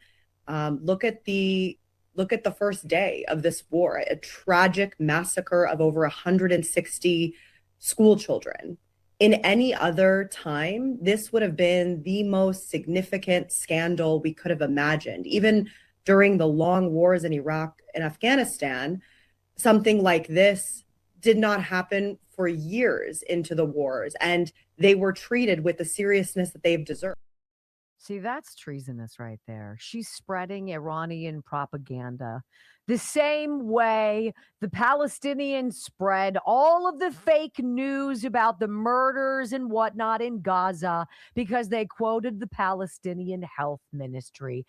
That's the propaganda arm of these outfits. This is the same Representative Ansari who flew to El Salvador to see the Maryland man kill Mara Abrego Garcia. The same Ansari who voted against the Laken-Riley Act, who calls illegal aliens her constituents.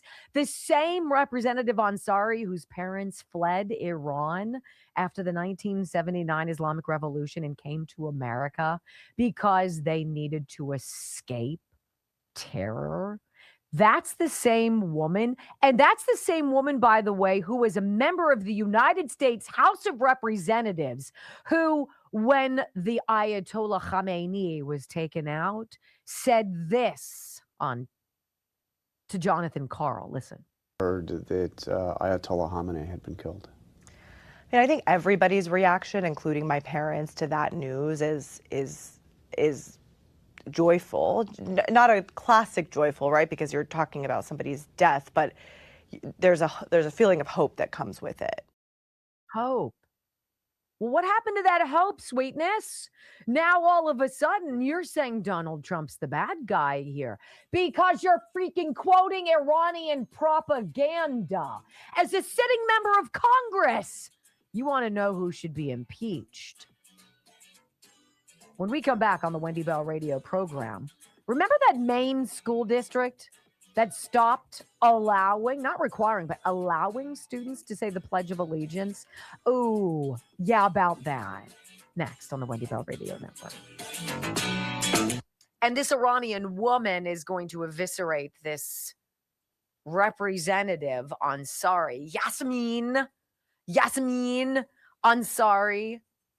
She's going to sit there and tell you, all these podcasters, they think he should be 25th Amendmented too. It must be so then. She quotes the bombing of a school that killed all sorts of schoolgirls. Oh, you mean that story that came out of Iran that was not attributed to any kind of missiles from the United States? It was probably just like Hezbollah and Hamas does it. They'll kill their own people to pin it on somebody else. Like rounding everybody up. Go stand on this bridge. lock arms and wrap around this power plant. Really? That's who we're up against. These are the people that we're up against. These are the people who put American flag pins on. A little spicy today. I'm sorry about that. All right, so this is a bummer. At 55, your body simply cannot absorb the nutrients like it used to. And it's because you have weaker stomach acid. Bummer. Slower blood flow and a thinner gut lining, which means most of the supplements that you probably take orally, you poop out. They don't get into your system. They're not dissolving in your gut and getting into your cells. And you're not like, I feel so much better. Which is why Healthy Cell was created. They're like, what if we could get all of these wonderful supplements that you and I need? Things like magnesium so that we sleep well, things for clarity, for focus and recall, things for your heart and vascular system. How about your digestion, your bone strength, your mood, your calmness? All of this stuff. How about blood pressure? How about blood sugar? Can you control that without pharmaceuticals, without taking pills? Yes. HealthyCell.com/Wendy. This is why. It's because they, instead of putting it in a pill, they put it in this microgel formula. So you suck it in. And then as you digest, it gets into your blood. It's 165% more absorbed than taking a pill, which is why it works, which is why it's great. And the flavors are fantastic. Like, these are all formulations that do not involve a prescription pad. They don't involve a trip to the doctor. And they're all on their website, healthycell.com/Wendy. It's fabulous. I love this company. They've been phenomenal, loyal partners of this program for more than a year now. I'm deeply grateful, and I'm deeply grateful for you because you've kept them in business. Healthycell.com. If you know somebody who cannot fall asleep, who cannot stay asleep, and he wakes up and they're like, REM sleep, just get it. Just get it. Be like, I know it's not sexy, but you're going to love me when you're finally rested. Right? I'm a little hangry right now, gotta say. I need a Snicker bar. I need part of a Snicker bar. You want me to get you some chips? I do not want you to get me some chips. Nope. But like it's RRRR. Maybe because I haven't been drinking this. That's what I love about Dr. Gundry. You drink that, you're not. I mean, I don't think you should be hungry. You had dinner last night. After Florence Nightingaling you from the dark side, here I am worried that he's going to die. And I'm like, what do I do? Florence Nightingale might have offered me a Snickers bar or something. Right? That's what I mean, like, about all of the, see, I'm not even paying attention to Jackass over here. When you're focused on don't die, just not at my house.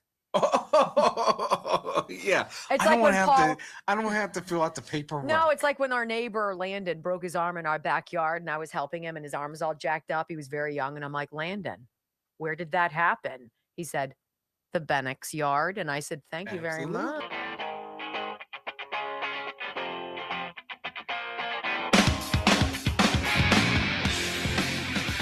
Welcome back to the Wendy Bell radio program. I don't know. Clarity makes you listen to people and follow your Democrat representatives when they hop on a plane that you and I pay for to fly halfway around the world to go visit criminal, illegal alien dirtbags and have freaking margaritas with them. You can kind of see where you are on their totem pole of priorities. When I watched a woman walking out of a Florida convenience store be hit in the head by a Haitian lunatic with a hammer and then be bludgeoned to death as she lay motionless on the ground. And you have people like Salazar and Lawler and this turd Ansari pushing as members of the United States House of Representatives, putting 17 million people who are not American citizens before you and before me. What more do you need to know? Maybe it would help to hear from an Iranian woman who on TikTok tells you a much different story about what's going on. So Tucker Carlson, Candace Owens, Alex Jones, Ann Coulter, all the Owen Schroyer, all of these voices on the right. I wonder, do they know a damn thing other than the talking points that they were handed. Here's an Iranian woman saying, we asked President Trump for this. We asked for it. We are Iranian and Donald Trump is our hero. I know Democrats are going to try to convince you, oh my God, he's attacking another country. Children are dying. No, we asked for this. And I know it sounds crazy because you don't live in Iran. You don't live in our shoes. You don't walk in our shoes. So I'm going to explain it to you, very short version. The reason that we asked for these attacks was for 47 years, anytime we went to the street and asked for this bloody regime to stop, they killed us. The most recent one was 8 and 9 of January. They killed 40,000 people. They arrested tens of thousands of people. They start hanging them. Because you're fighting Islamic regime, you're fighting God. That's their ideology. So we asked, we couldn't take them down. And if you think some people are, why don't you do it? Look at them. In this attack, in this strike, their supreme leader is gone. The dictator is gone and tens of top generals are gone. They're still alive. Why? They're like spider nets. They're everywhere where we can take them down. Iranian people, we don't have guns. So what we ask from Donald Trump is to start to eliminate those centers where they organize their attack to their people, to us. They don't see us as their people. So we will be a little bit even in the power so we can take back our country. I know some people might die in this, but they were already hanging thousands of people. So actually the hanging stops now. So I know you don't understand us. I don't want you to understand us. But don't think we are crazy. We want to live. We want to be alive. But Islamic regime take that from us for many years. And this is our last chance. And people of Iran are willing to sacrifice their life for this freedom. We want to live. We want to be alive. Can you imagine? So the Pledge of Allegiance is now back in business at this Maine school district. What a bunch of bozos. Way to not read the room. Way to be completely covered up by your own haze of suck. You are Americans. How dare you, no matter what your politics, tell children that they ought not stand for the Pledge of Allegiance and then make it not even optional, but we're not going to do it. Are you out of your mind? Yes, ladies and gentlemen. Yes, I came to that conclusion yesterday. Yes, yes. It is a mental disorder. There is no rationalizing with DeCarlos Brown Jr. any more than there is rationalizing with one of these people who is an absolute deluded freak show. A Maine school district has reinstated the Pledge of Allegiance at a local high school to settle a lawsuit filed by a father in March. It takes one. It takes one person who's like, you know what? No. Why do you think we say the pledge every single day? Because it's some gimmick? No, because Jerry Nadler, in one of his ridiculously slumbered situations, was like, I don't think we should say the Pledge of Allegiance anymore before we do our house business. And Brock and I looked at each other and we're like, say what? Then you probably ought to take that lapel pin off of your jacket, you twerp. You probably ought to throw in the towel and retire. In a suit filed on March 3rd, parent Christopher Hickey accused the Falmouth School District and its superintendent, Steve Nolan, of violating state law and district guidelines by failing to provide his son, Clayton, with the option to recite the pledge at school. And you know what? All it took was a little pushback from one father for one of these man bun, peg skinny jeans, Subaru driving, kayak in the garage turds to do the right thing.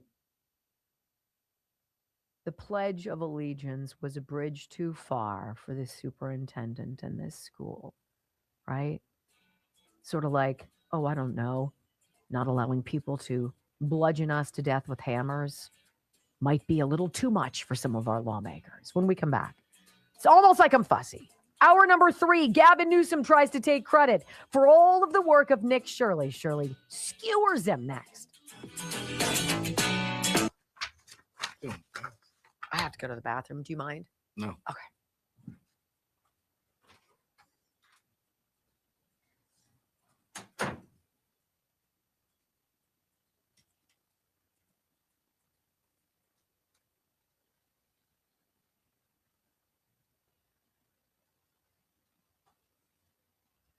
Like I said, tomorrow there is a pet show. please join us if you have pets and you've never seen it, and you have a question. Mike gives you an hour to an hour and 50. Dr. Mike gives you an hour to an hour and 15 minutes of his time to just to answer whatever questions you guys have. Pretty much on anything. The guy can talk about anything. 20 years of doing shows with him, and I feel like I still learn stuff, which is incredible. But and he'll go above and beyond for you guys, and it's one of those places that I kind of want everybody to get in the habit of using the comment section. Just for one, yes, because it helps the algorithm, but two, on the pet show, if we don't get to a ton of questions, we try to get to as many as we can. Mike goes in depth with a lot of questions, so it's to get through a lot of it is hard, but he goes through the comment section after the show. So if we don't get to your question, he reads them and saves them for other shows. So, but he's a wealth of knowledge, and if you've never seen the pet show, just stop by to see if you have a pet, what could be wrong with your pet. Such a comforting hour and 15 minutes, however long you normally go. He gives us from an hour to an hour and 15 minutes. Yeah, he's great. He's great. If you order, and Brock, I'm sorry to trample on you right here, but I want to get in on this. I don't like saying these things because I don't like to have to choose, but I have to say, if there was one product that has really fundamentally changed my world, it's Blood Flow 7.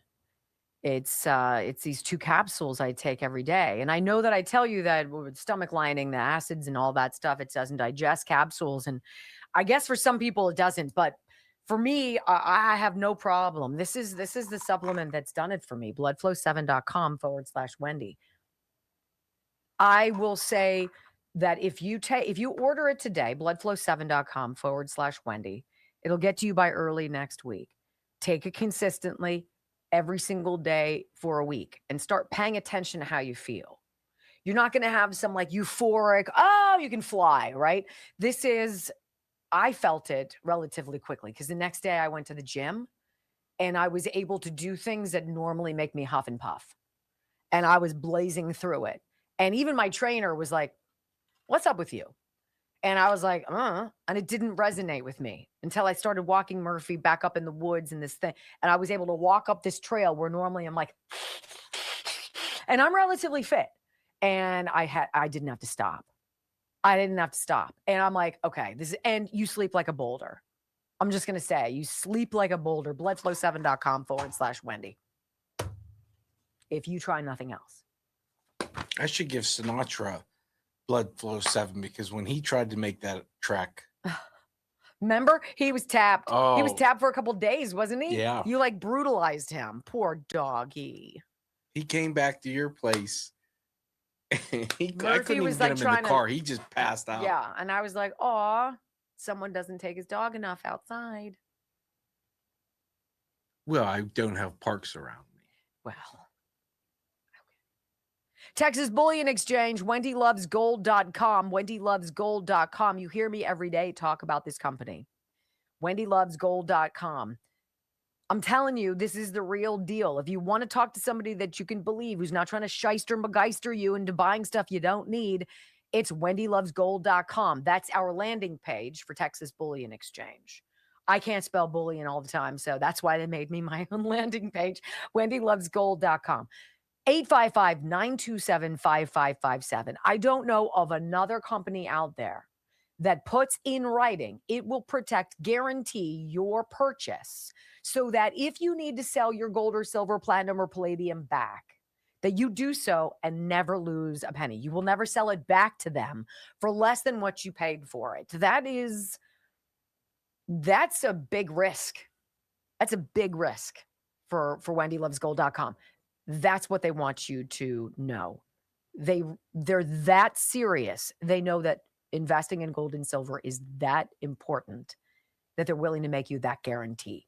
Love them. Talk to them. Call them. Don't email. I think email's dumb. Or text. Or go on the website. Call them. 855-927-5557. Okay? Okay?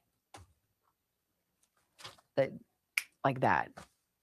That's what I want. I want that. Or just my friend breathe. That's all I really wanted.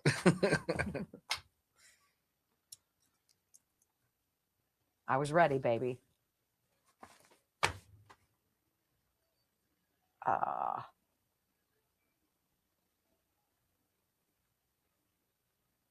found a new use for sniper. I'm going to tell you about it in a minute. You should have sprayed some sniper on me yesterday. I would have if it would have helped. Who knows? It might. I don't know. It works on everything else. Helps with bacteria, fungal infections, Yeah. MRSA, COVID, SARS, and near-death experiences. It was not.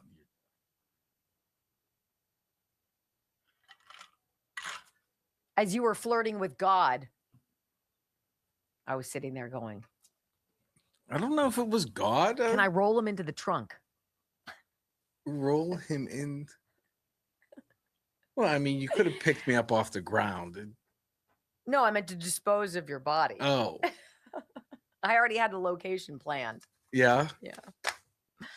Right there in the cemetery, there's a pond underneath the weeping willow tree that has water lilies in it. It would have been a beautiful final resting place. Wow. You really thought this out. Wow. Oh, as your mom was channeling through me, I'm like, don't worry, I won't let him die. Wow. Here's where I'm going to bury him. I thought I saw a shovel. 4, 3, 2, 1. Wendy Bell, America's anchor mom, fighting for America 1 hour at a time. Welcome to the family. She once hosted a 3-hour show in just 15 minutes. She once intimidated the Electoral College to audit itself. Her monologues are so sharp, they're considered a concealed carry weapon. Fact-checker sites routinely issue her a retraction a week in advance. Even her commercial breaks trend on social media. Her freedom of speech has diplomatic immunity. She doesn't just drain the swamp has to ask for cab fare. Wendy Bell is the most interesting conservative woman on radio. Keep rumbling, my friends.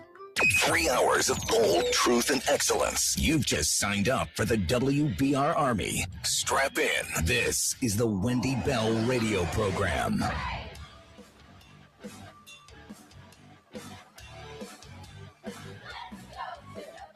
Welcome back. Hour number 3 of the Wendy Bell radio program is live. As always, such a joy and a delight to wrap up another busy work week with you. You know, it's interesting. There is great comfort in many ways in the darkness, right? You don't get to see imperfections. You don't get to see how dirty something is when the lights are out. You have no idea what the reality is until the switch flips. And a lot of us like to live in the dark. It's a lot easier than being awake and being continually frustrated by people who ought not let you down. And if you live your life the way I do, and it's not complicated, it doesn't make me special. It shouldn't, at least. I wouldn't treat anybody the way I wouldn't want to be treated, right? And I would rather know so I can prepare for the inevitable. So we've been living in the dark an awful lot. And they wanted you to continue living in the dark in 2016 when it was Hillary's turn, right? And it says a lot about 63 million of us having a visceral reaction to that woman. I mean, I dare say the Republican Party could have put basically anybody out, and I would have voted for them over Hillary Clinton, period. And then 2020 happened. And it was like you and I were forced to pay attention because it was so preposterous. It was so in your face. There's just no way you go to bed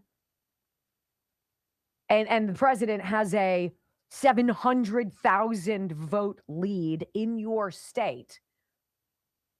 And it's like 11 o'clock at night. And then you wake up the next morning and you're just being told that this is normal. In fact, no, it wasn't. He wasn't reelected.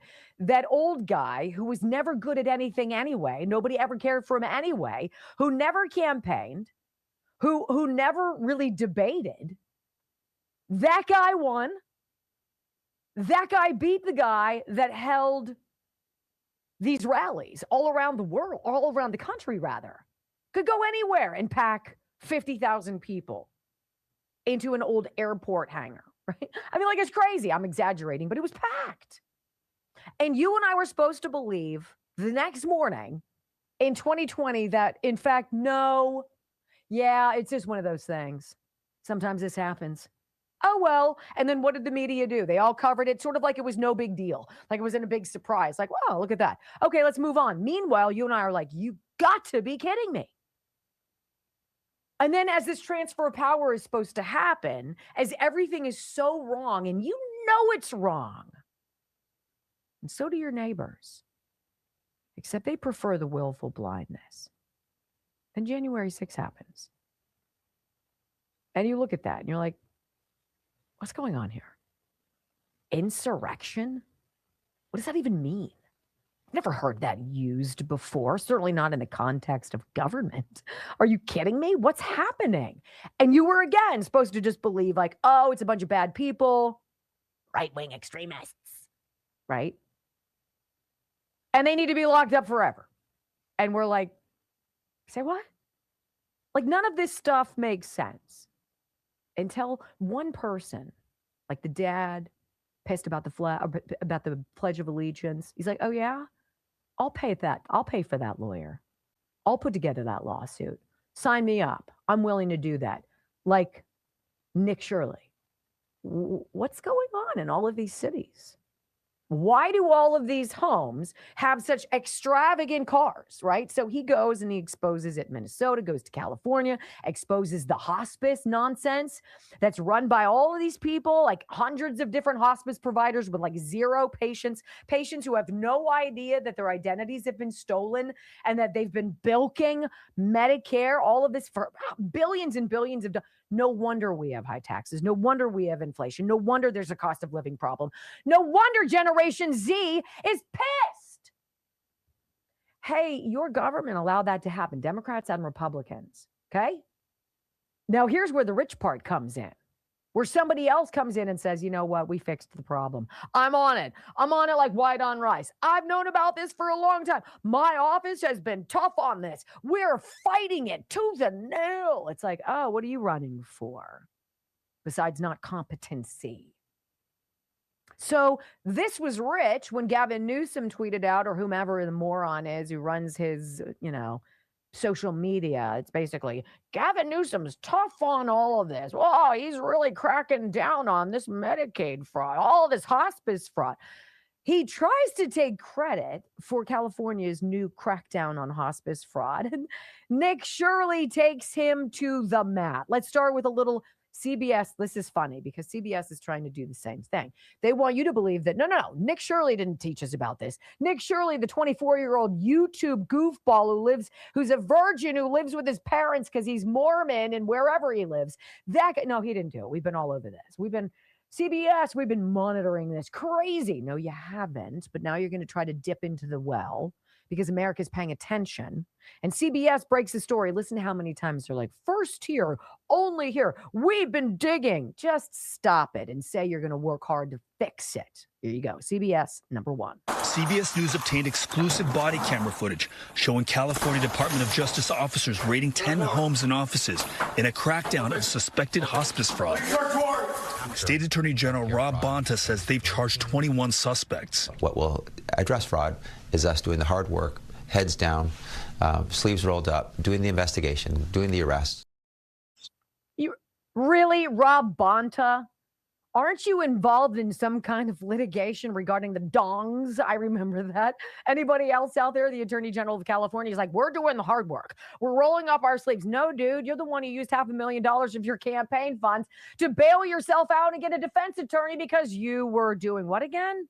Oh, but you're doing the hard work now. Thank God for that.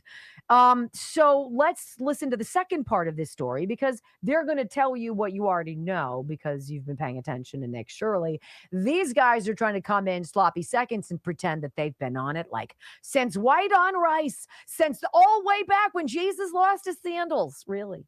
Here's how Bonta describes the alleged scheme.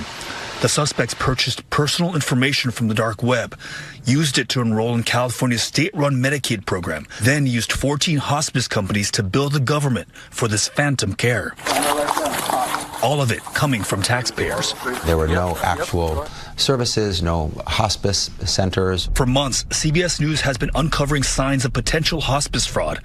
We found one doctor's name on claims from 126 hospices. He wouldn't speak with us. Medicare Chief Dr. Mehmet Oz announced on social media they revoked that doctor's ability to bill the system. It's become a political flashpoint, with Democrats and Republicans trading blame, even as state and federal officials try to work together.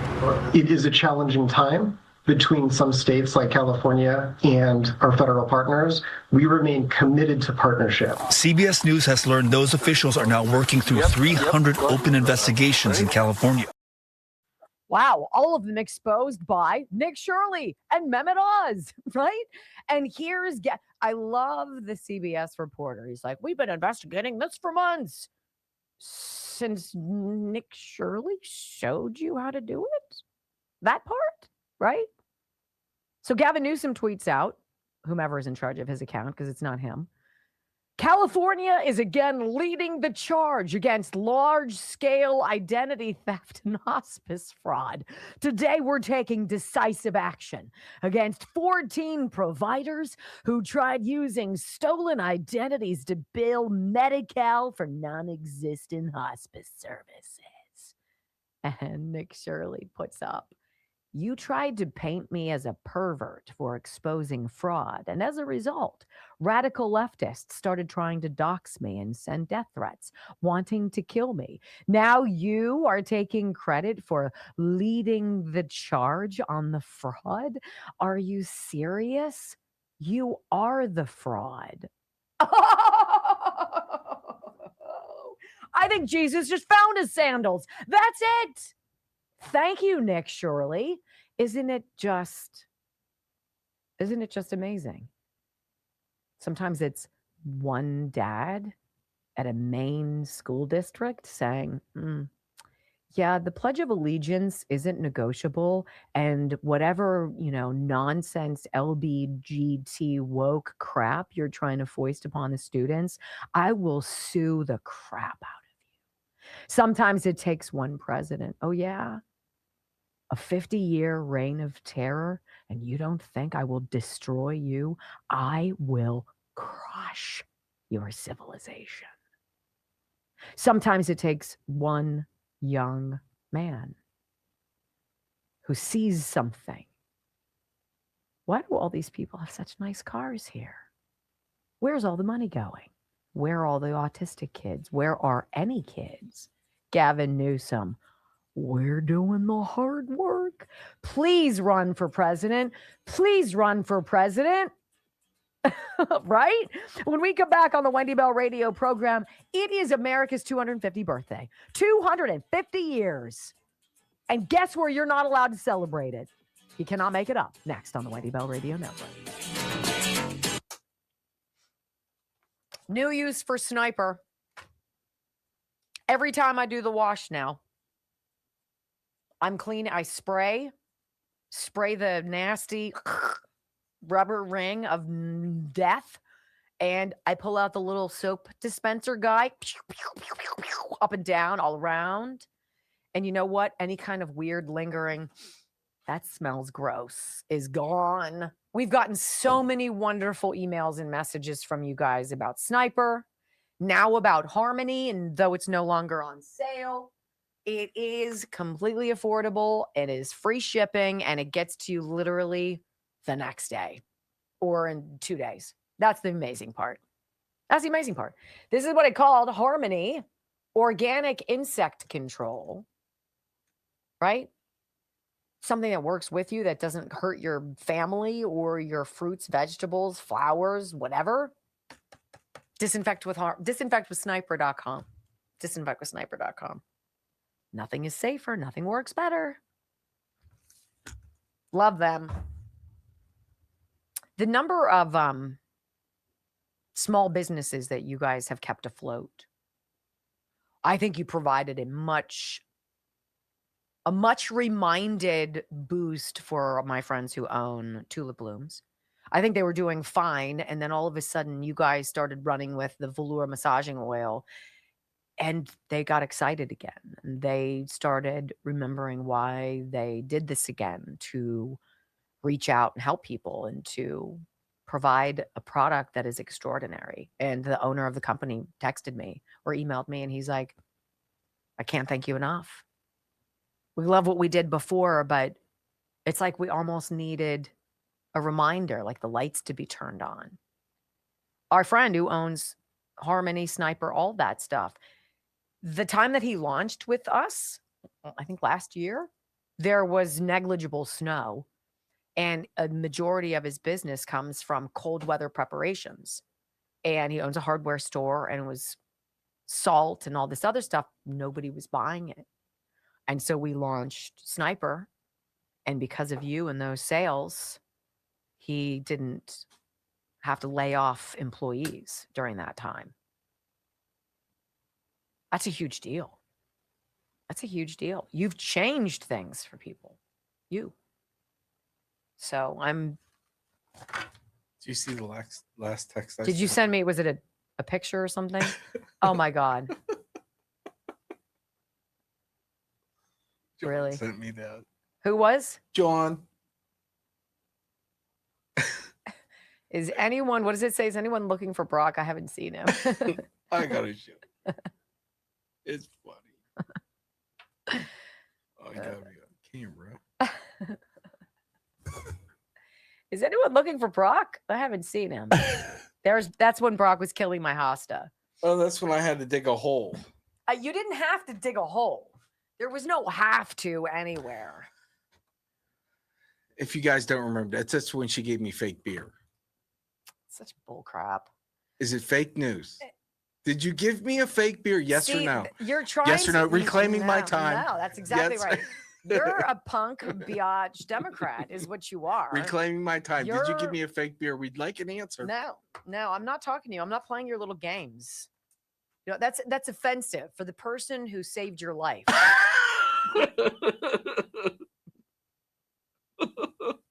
Fake news. No. You want to. The fake beer was not fake news. No.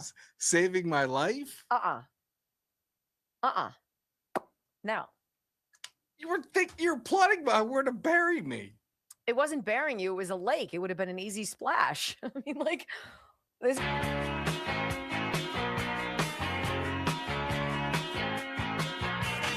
Man, don't you feel bad for people in New York? I kind of do. I kind of feel bad for people in California. I mean, I'm a Californian. Welcome back to the Wendy Bell radio program. I feel bad for people. You know, when you're stuck in a situation where you feel outnumbered and there's no way out, there's always a way out. I mean, how many tens of thousands of people left the state of California last year? They bailed. They're like, peace out. How many businesses have bailed from New York City? They're like, it's not worth it. Now they want to go after, Zoran Mamdani wants to go after those businesses with some kind of like, you left New York and screwed us tax, right? I mean, it's ridiculous. And so when you hear this, maybe you won't be totally surprised. So here's the story. AOL.com. I'm sure it must be true then. Mamdani signs emergency order to block concerts, food festivals, and New York City parks during FIFA World Cup. Well, they left out something super more important than all of that, right? So, communist socialist nightmare, Zoran Mamdani, who, by the way, now admits, oh, you know, about those free buses that we were going to do. Well, about that. It's not going to launch as fast as we want if it launches at all. I know that you want free buses and I ran on it, but I really had no intention of giving it to you. You suckers thought I did, but I've no scruples. Hello, has the light been switched on? Soccer mega fan, Mayor Zoran Mamdani signed an emergency order that will block events including some concerts and some food festivals from City Parkland during the FIFA World Cup coming up this summer. The City Parks Department adopted the rule at the request of the NYPD, denying new permits for special events on park property during the tournament, which runs from June 11th to July 19th. The directive could block any events with 20 or more people that required the special permits, which could even include birthday celebrations at the Big Apple's 100 featured parks. Now, they're not talking about birthday celebrations like, we're going to have a birthday party for the girls for their 10th birthday. So we're going to rent a pavilion. No, that's not what we're talking about. We're talking about the 250th birthday celebrations for the United States of America. Zoran Mamdani was like, well, the World Cup is going to be here, so we really don't want to take any police detail off of that important event to celebrate America's 250th birthday. And I was like, wait, what? The reality is New York City sucks. That the police, after the summer of love and George Floyd and all that, bailed and they retired. And nobody wanted to be a cop in New York anymore. Like, I don't know why. It's such a mystery.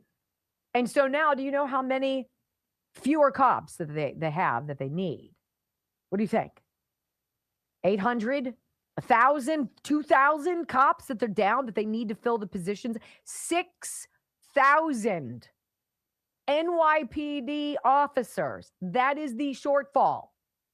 And so without those officers, God forbid we should change things so that people want to come back to the world of policing, where we give them dignity and safety and we protect them and they're not demonized and vilified and scrutinized for everything they do as they're putting their lives on the line every day to protect us.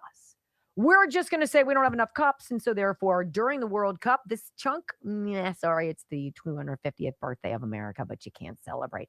So this is very interesting because this fellow goes out into, who's this guy, Brock? Is this one of the Newsmax producers? I think he is. I think it was on Finnerty. On Rob Finnerty's show, he's got a producer, and he says to the guy, hey, why don't you go out into Times Square and tell people, you're not going to be able to celebrate the 250th birthday of America here.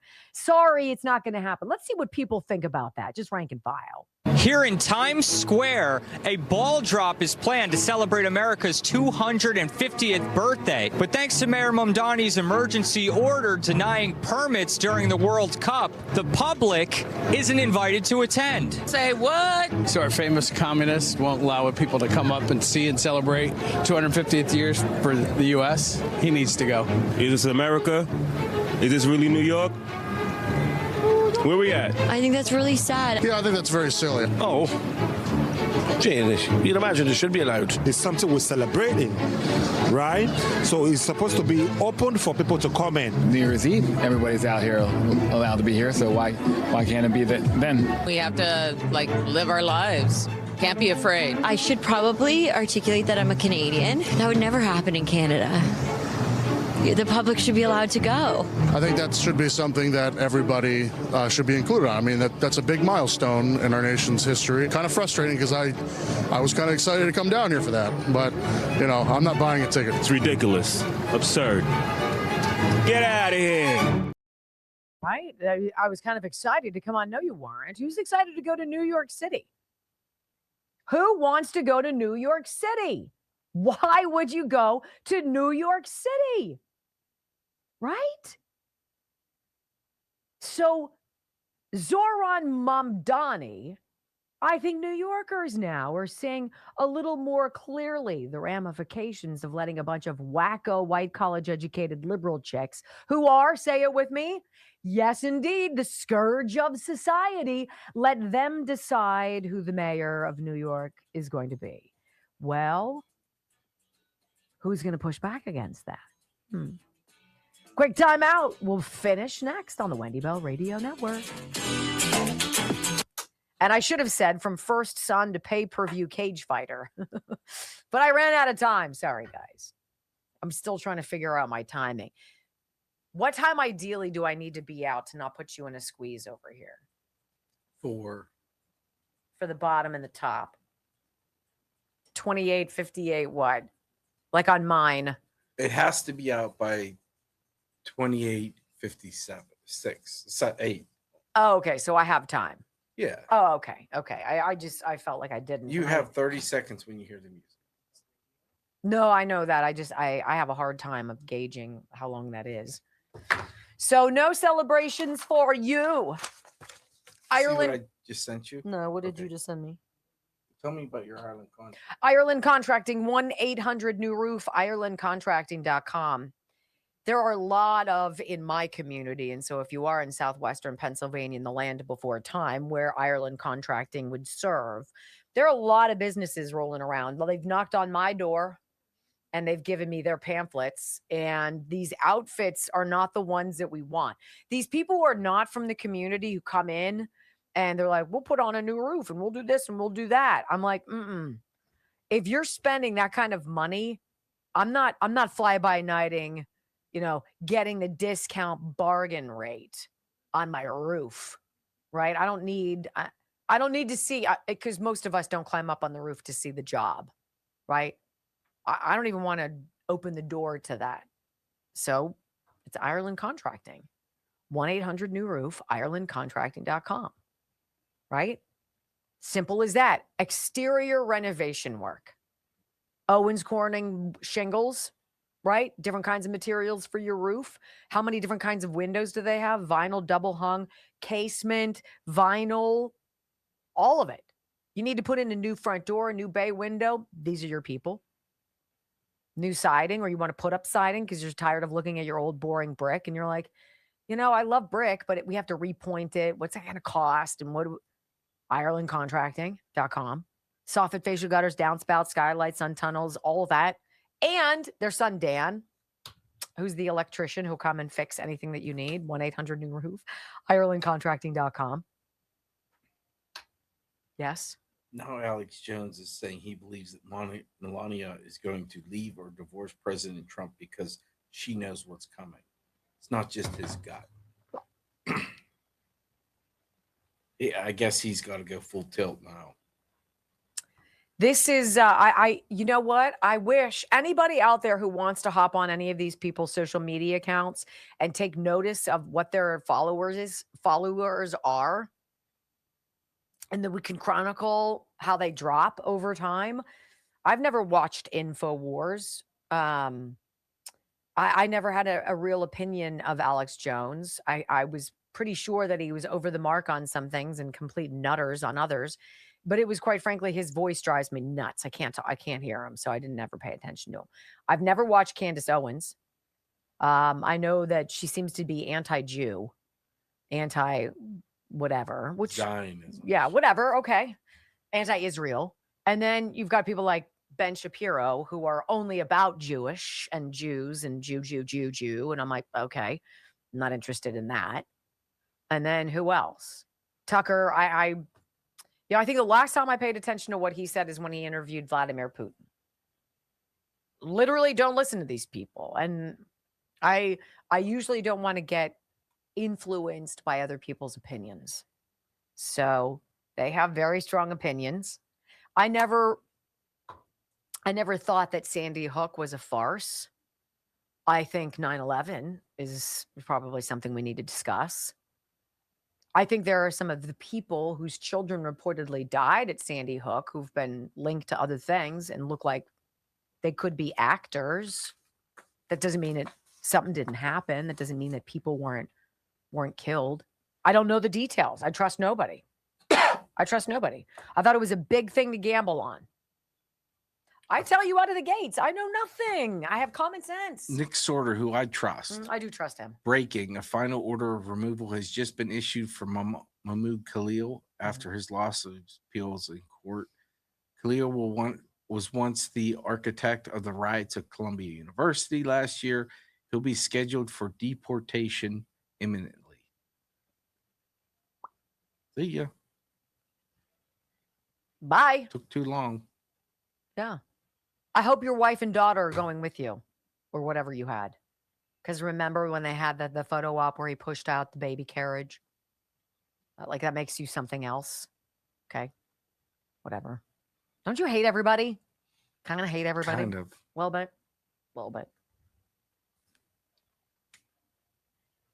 I love you guys, though. So we have 427 comments. We have 2.43 rumbles.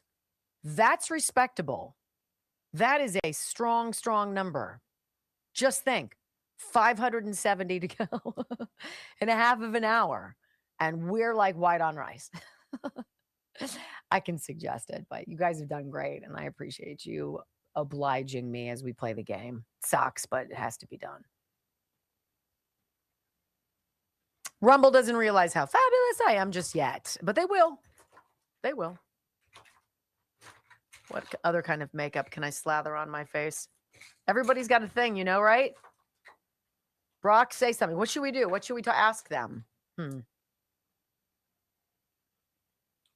Should Wendy have used sniper or the body bag that she was going to dump me with?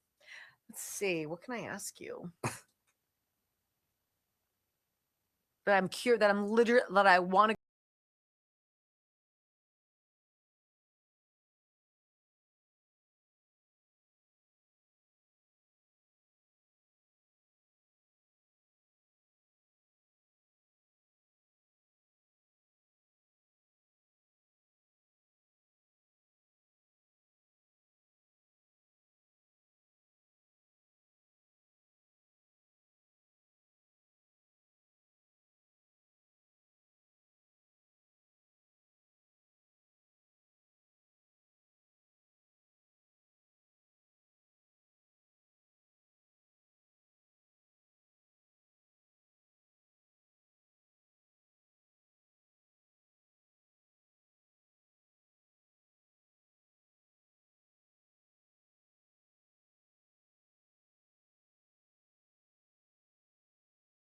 Wendy Bell radio program. I ran across a black man in my feed today, social media, sitting in the dark with only his phone light on him. It was a really weird image. And then I got sucked into what he was saying because he was calling bait and switch on Zoran Mamdani, and he was right. And I want to read this to you briefly before I get into Hunter Biden challenging Eric and Don Jr., the Trump brothers, to a cage fight. I mean, like, oh my goodness, gravy. Oh, a pay-per-view so we could pay off his $17 million in debt. I mean, like, what happened to all the paintings, Hunter? I thought those were hot commodities. Everybody lining up. $65,000. Absolutely. Oh, gosh. Let me just get this out of the way because this dude was so twerked on this. And he swore, or else I would have grabbed him because he was perfect. He was like, when people who are busting their hinds just to survive take the time to turn their cameras on themselves and to call out their socialist communist mayor for being a fraud, and it's only been a couple months, right? Zoran Mamdani backs down on cornerstone campaign promise of free New York City buses. You know what's going to be next, guys? Is it going to be the rent stabilization? What are we going to do? Are we going to lower prices? No. We're going to have government-owned grocery stores, because that sounds like a super duper idea, considering they've done so swimmingly with the Postal Service, right? What, Zoran? What else are you going to say? Childcare, free childcare? Oh, but we're just going to start with this pilot program just for the government workers. Everybody else, you're going to pay for it. But no, we'll swear to God, we'll come around to you somewhere, unless we don't. But we'll see. I mean, it could be, but probably won't be. That's your mayor of New York City. Thank you, ladies and gentlemen. I'll be back on Monday, right? So there's that. Let's talk about Hunter Biden. You guys remember when Abby Lowell came out of the woodwork? Who is Abby Lowell? He was some big profile attorney. Who did he represent? Did he represent Clinton or something like that? I forget. But when they trot this guy out of the shadows, it's like when anybody who's Me Too brings out, dusts off Gloria Allred. You're like, okay, let's get ready for this. You know what you're going to get. So, why am I on this? Hold on real fast. So Hunter Biden apparently has $17 million that he owes. How one gets in the hole when the Biden crime family syndicate made, at a minimum that we know of, $30 million through selling access to the office of the vice president and then ostensibly the president. And yeah, they had takers. There was Russia and Kazakhstan and Ukraine and Russia, right? China. All of these places that paid the Biden crime family syndicate $30 million. Well, I mean, it's hard if you're banging hookers and snorting coke off their hind parts, right? So that's where the money went. And now Hunter is really in a jam. New York Post says, oh no, he's too broke to pay his lawyer as he challenges the president's sons to a cage match at a YouTuber event. This is, I don't know. It's like when you find the respectable member of society who used to be the head of the bank, who's now a drunk wino in the gutter. It's when you see that fall, the cataclysmic, like, woo, what happened to you? Yeah, that's Hunter Biden, except he's always been in the gutter, and it's unfortunate. Hunter Biden is crying poor again over legal debts he incurred from retaining high-powered attorney Abby Lowell in his federal tax and gun crime case, even as the troubled former first son announced a U.S.-based tour with a popular YouTuber where he wants to cage fight President Trump's sons.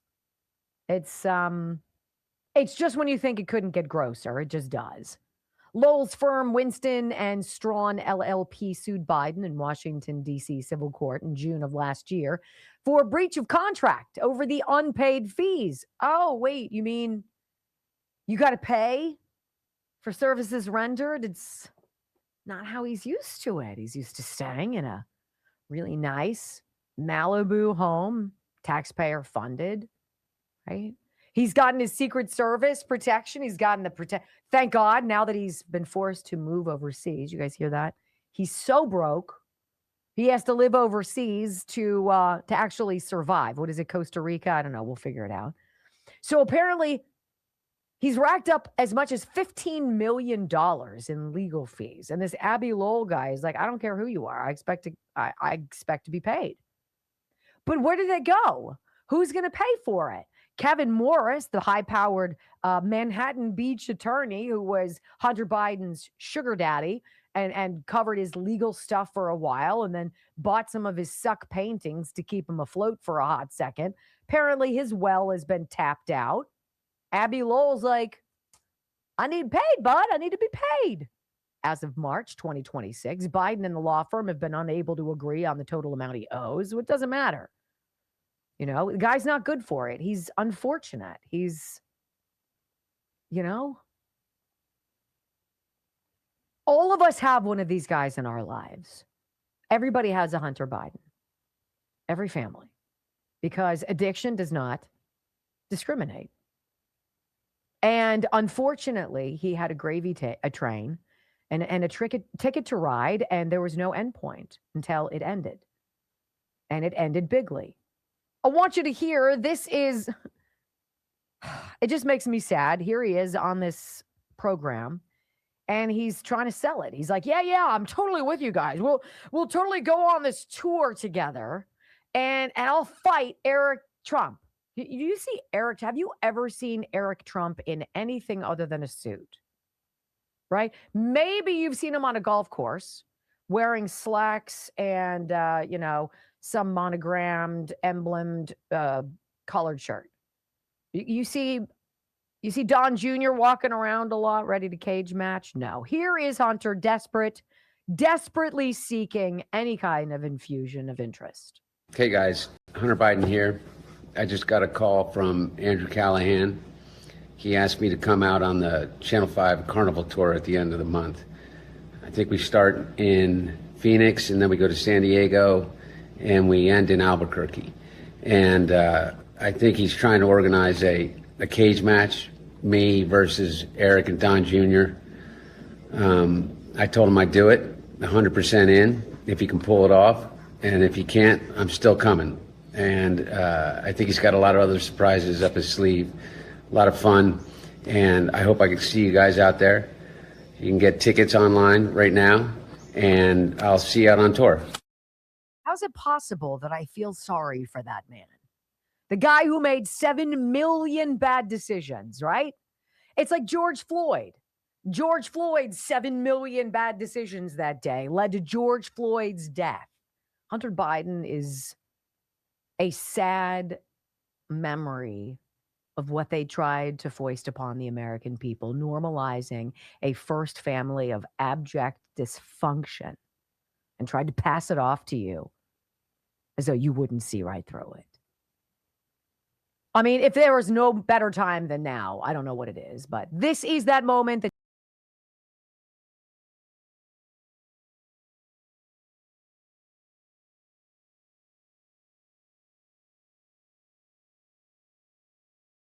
super cute story I was going to read to you guys, and it didn't have audio to it. I was just going to read it. And then I realized that I would sob like a fool throughout it. And Brock's like, are you sure you really want to do that? And I'm like, no. And then he found this beauty, is Steve Hartman taking us on the road to New Hampshire. And it's such a cute story. It's about a first grader's disability, how it opened up a whole new line of communication at his school. 7-year-old Ben O'Reilly is deaf and has other special needs, which is why his adoptive moms, Etta and Marlena, were in shock when they found out how he was being treated at school. This feels unbelievable. It is. It's incredible. I could barely breathe. Like, it just was so overwhelming.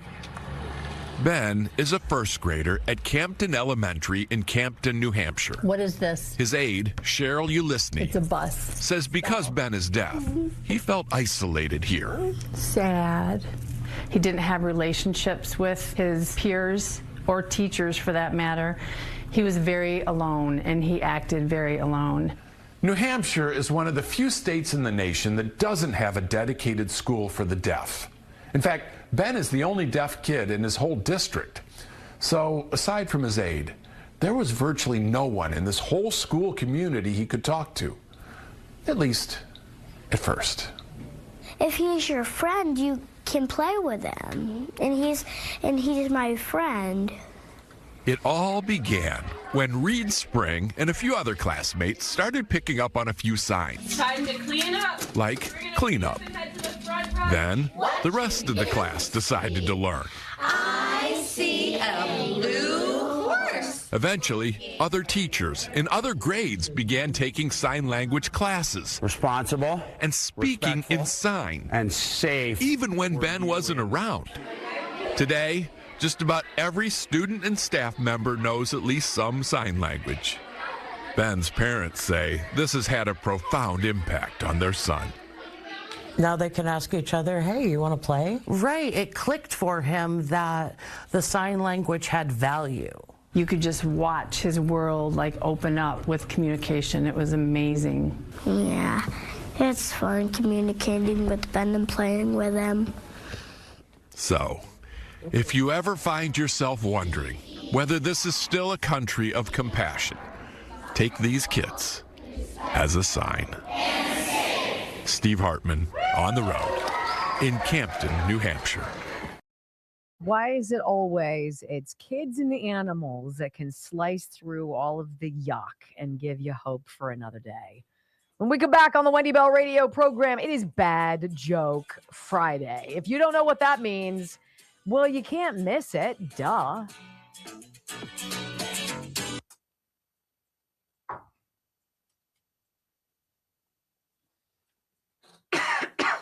I don't know which one I like better. Bedside blend. All right. So here, you tell me you guys wouldn't pay to see Hunter fight Corn Pop in a cage match. I would. Corn Pop is pretty old now. I mean, that was a long time ago. He was a bad dude, though. He was a bad When you're a bad dude, that doesn't like go away. It's like Chuck Norris. Would you still mess with Chuck Norris? Just say it. Chuck Norris is still a bad dude. I was lulled into a fake sense that he would live forever, Chuck Norris. Do you think that maybe we'll get a discount on Chuck juice? Wow. That's a little... A BOGO sale? It's clearance. Don't make me laugh at that. We're trying to clean up our supplies. Buy one, get one. I would buy it. And I know you loved it. All right, I have to take these out for a second or unplug and read a couple of these. Yeah. I don't have to read mine. I'll butcher them. I don't care. Yeah, I'd love to see Hunter and Corn Pop go at it.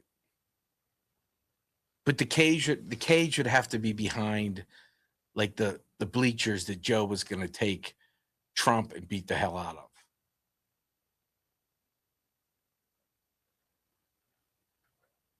Cage match.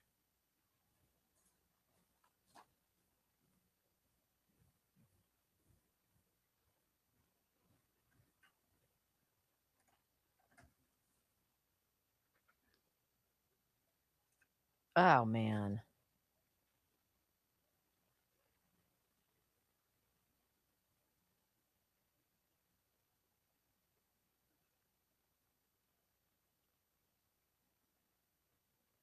There will be a pet show tomorrow. There will be a Sunday show. So Amanda asked me.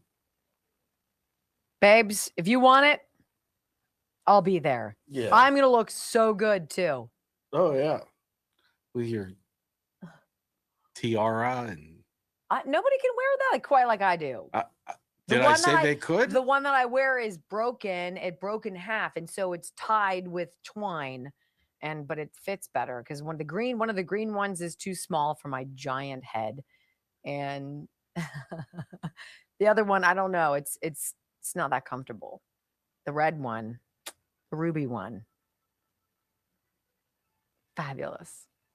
Hold on. Sure, it's all rubies too. It's not fake rubies.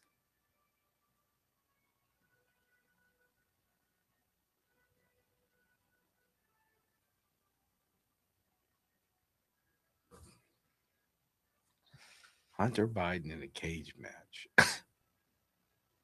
Is that just dumb? It's It is sad. dumb. It's sad and it's dumb. And people prey on desperation and like he's sort of like Congress. He's never really had a job. Right. Like, and so part now of me that does feel empathy for him. Like he's fallen to this. Like that's what I'm saying. It's like seeing the banker in the gutter hammered as a wino. And you're like, dude, what happened? How did you, there's some dark shizzle going on over there.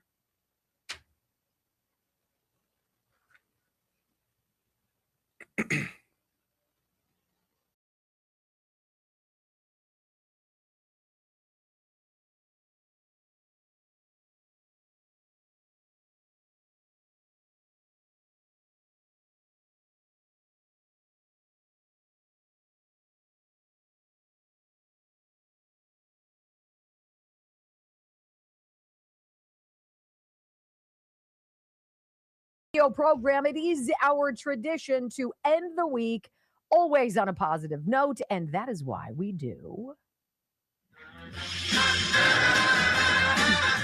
Ladies and gentlemen, I just flew in from New York, and boy, my arm's tired. I'm joking, of course. Anywho, welcome to the Comedy Club. Won't you give it up to Wendy and Brock for Bad Joke Friday?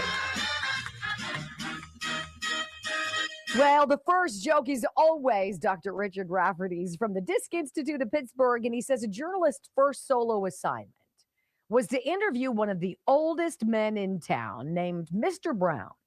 So he went to the house, knocked on the door. Mr. Brown came to answer it, and he told him what he was there for, that he was from the newspaper. Mr. Brown invited the journalist into the living room, and as they sat down, the journalist got right to the heart of the matter. He said, Mr. Brown, how old are you? The old boy said 97. And he said, well, what do you think about your longevity? What do you attribute it to? The old man thought for a minute, and then he answered, I don't drink. I don't smoke. I don't corral around with women. Before he finished that sentence, there was a huge noise and a thud upstairs. And the journalist said, what the heck was that? The old man said, that's Dad. He's drunk again. I don't get it, but it's funny. I can see some like 115-year-old fall down drunk. Well, because he's upstairs drunk, corralling with women. Okay. But he's how old? Yeah, that's true. That's true. Okay, how about this one? What do you get when you put your hand in a blender? A handshake. Oh, gosh. That's so bad. Why do women wear a white dress when they get married?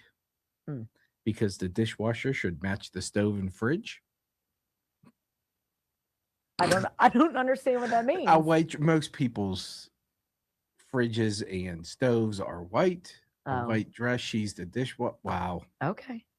Every guy out there got it. An old Italian man, Luigi, went to his Catholic church one evening unaware that his priest was holding a marriage counseling class. The priest said, Luigi, you've been married many years to your wife. Could you tell these young couples the secret to how your marriage has lasted so long? Luigi began by saying he met his love in Italy, married, and then came to the USA, got a good job, built her a new home to raise their family. And on our 50th anniversary, we returned to Italy to visit our families. The priest was so impressed and asked Luigi, what do you have planned for your 60th anniversary? And Luigi said, I'm going to go pick her up. You saw that coming. I saw that coming. Know. And after an argument with a husband, sat in the garage throwing darts at a photo of his wife. Oh. But not a single one hit the target. From the house, his wife yells, what are you doing? He replies, missing you. After 10 years, no, it's not. After 10 years, the mother began to suspect her son wasn't really hers. So she did a DNA test, and sure enough, he wasn't. She confronted her husband, who said, babe, don't you remember when we were leaving the hospital, the baby pooped and you told me to change him? So I went inside the hospital, found a clean one, and I left the dirty one there. That's when the wife fainted. That's so stupid. Oh, man. How do pickles celebrate their birthday? They relish it. I broke my finger last week. On the other hand, I'm okay. I don't know. So what did the Buddhist say to the hot dog vendor? Make me one with everything. My therapist says I have a preoccupation with vengeance. We'll see about that. My wife and I got into an argument. It got so heated, she threw me out of the house.